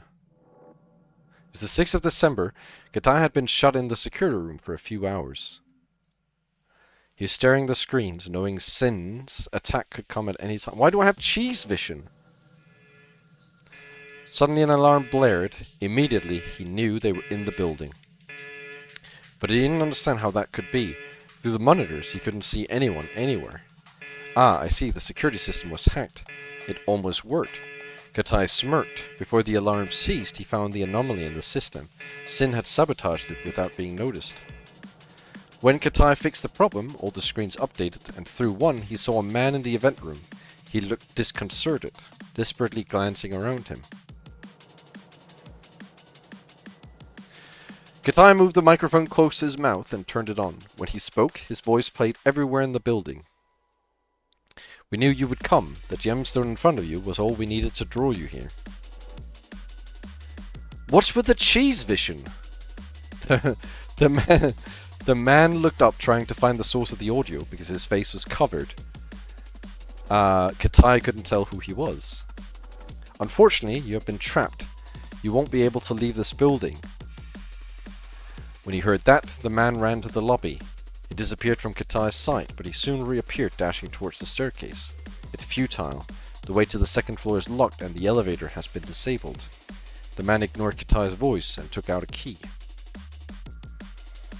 Oh, Sin even has that key? I'm impressed. With it, he unlocked the door protecting the next floor. However, when he saw the windows, he slowed down, unable to accept it. Ah, it's useless. All the windows have been sealed. You cannot escape. Is this like his dream or something? Like he's thinking this is what's going to happen? The man didn't give up. Instead, he turned around and ran to where Katai was. He arrived at the security room, slamming into the door behind Katai. This door is perfectly shut. You will not open it. Finally, the man seemed to give up. After a few seconds of silence, he stepped back and fell defeatedly to the floor. Now you understand your position. When the alarm played, Ashia were notified. They will be here in less than 10 minutes. Before that, there's something I want to tell you. Slowly, the man looked up, once again trying to determine where Katai's voice was coming from. It is not possible for me to unlock the exit. For that, Ashia's input is needed. However, I know of a secret way out. When Katai said that, the man stood back up. Had his hearing failed him? In this building, there's a hidden door. I also have hidden the key. You need to unlock it somewhere. If you don't waste time, you can leave before Ashia comes.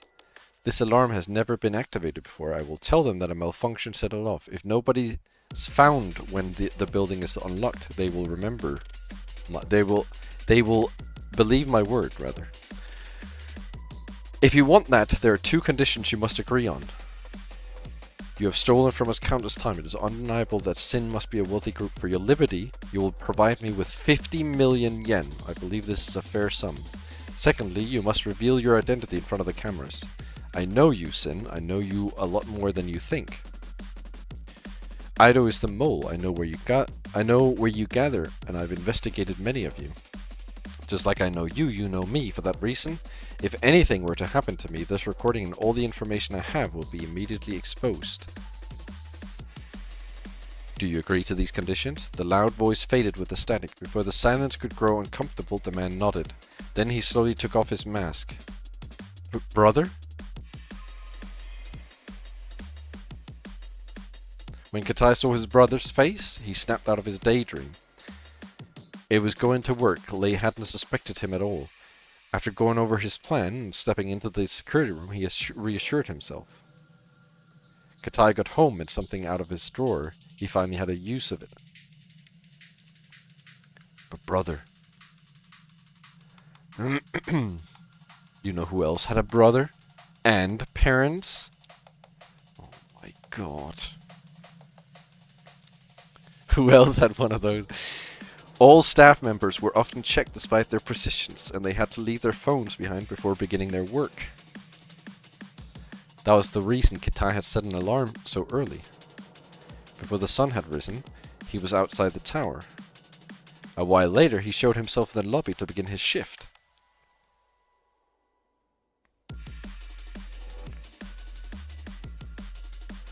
Once hours had passed, he left the security room and walked down the hallway. He entered the storeroom, leaving it shortly after. He had seen Ido cleaning those hallways countless times. He knew Ido was given multiple keys, which he often had in front of the cleaning card. Katai waited for Ido to exit the building. Snow had just stopped falling, and Ashia always wanted to keep the plaza outside the tower free for any build-up. That was when Katai walked to the cleaning room. The cart was there. Ido didn't always bring it with him, so he had examined it carefully. However, he was surprised to find that he wanted it on one of the shelves instead. It was the key he needed. He brought it to the staff room. There he unlocked Ido's locker. Every day, Ido would change into his white uniform, leaving his normal clothes behind. His coat, which he always wore, was hanging inside. As fast as he could, Katai took the tiny device he retrieved in the storeroom and attached it to the coat's neck, where it had been close to Ido's mouth. Wait, that was the thing we found in chapter 2? Chapter... one of the chapters. When he got back to the security room, it would mean Katai is killed before? Yes. When he got back to the security room, he tested it to see if it was working. What he had attached to Ido's clothes was a tiny playback device. This is the thing we listened to. Hold on. That must mean... oh my goodness. I don't even know what it means anymore, to be honest. I have to be honest. I don't even know what any of this means anymore.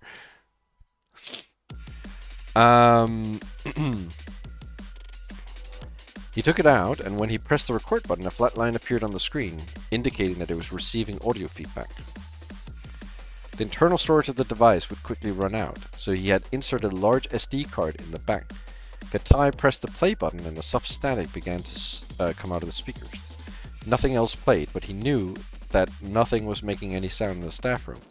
He couldn't risk leaving the tower with the device, and he had to go to the storeroom only when it was absolutely necessary. When the hallways were empty, he went back to the staff room and left the device in his locker.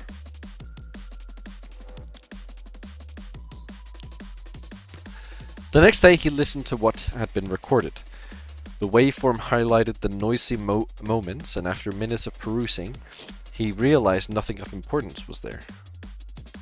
After Ido's job had ended, he walked home and hadn't left again until the next morning.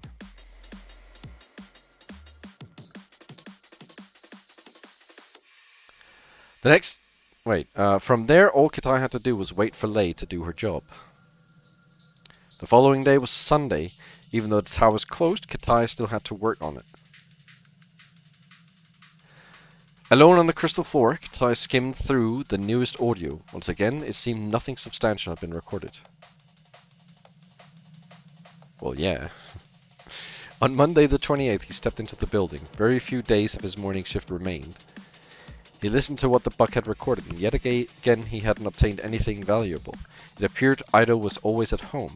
Could he have been mistaken? What if Ido wasn't with Sin? Perhaps that wasn't it. Maybe they were too careful, and spying on them like that was never going to work. Katai was hesitant.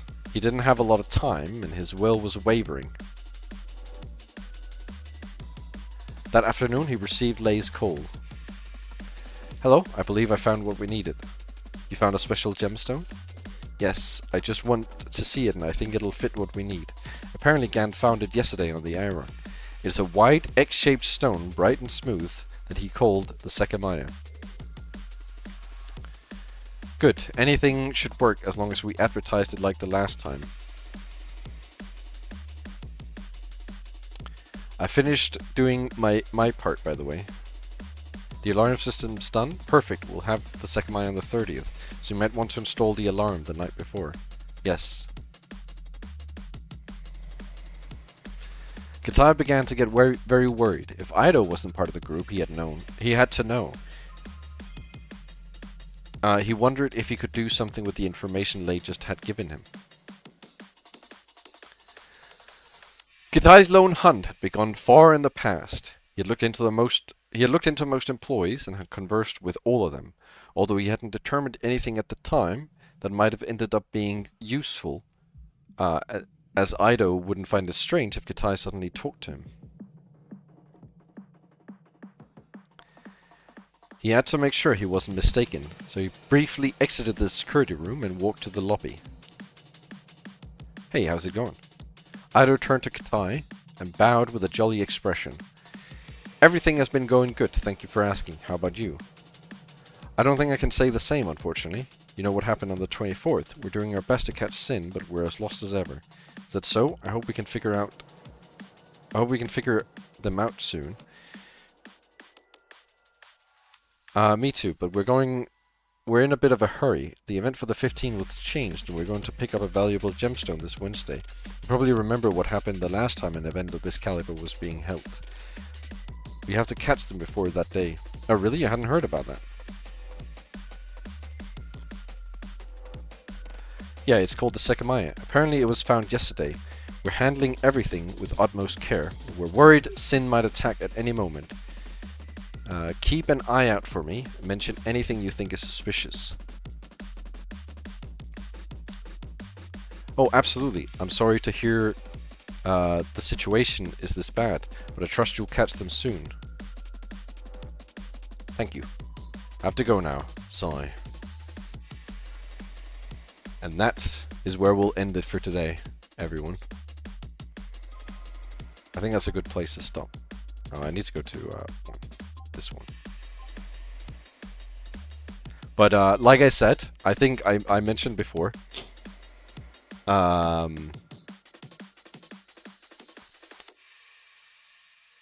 that I'll be streaming more these coming days, a lot more, because I've got holiday, so I'll be streaming this more. We'll definitely finish it this time, for sure. This is a promise. Absolutely. You will lose unsaved progress. Yes, I just saved. Holy, new picture. We're now looking at the building. But yeah, preferably, I should be able to stream every day the coming days. Obviously, might be a few days where I don't, but definitely more streams. Do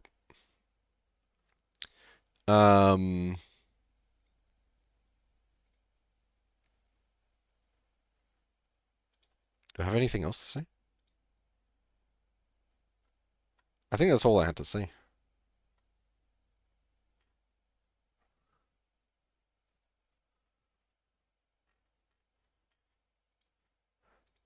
More streams. Exciting.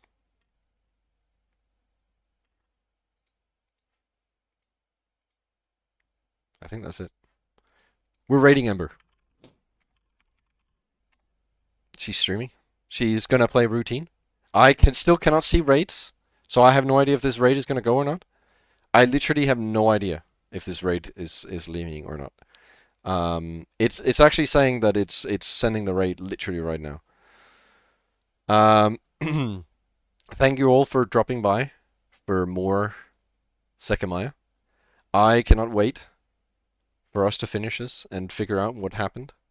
I will get all the VODs up. Someone asked. I think Jedi asked. I'll get all the VODs up. Get them ready.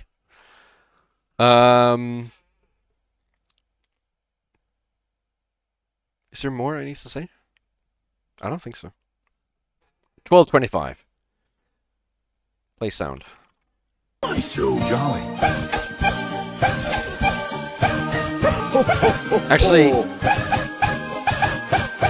Merry Christmas. when we raid, we post this emote, this emote to Ember with for the raid. That's the we'll post that emote. That's the monkey smoking the pipe. She'll know, I hope. If she doesn't know, then it'll be funny. Just :7. Thank you all. All right, I think the raid is about to leave. I don't actually know. So such a thank you fat all for fucking coming, chud. and I'll see you for next stream. Bye bye. And now I just sit here and wait.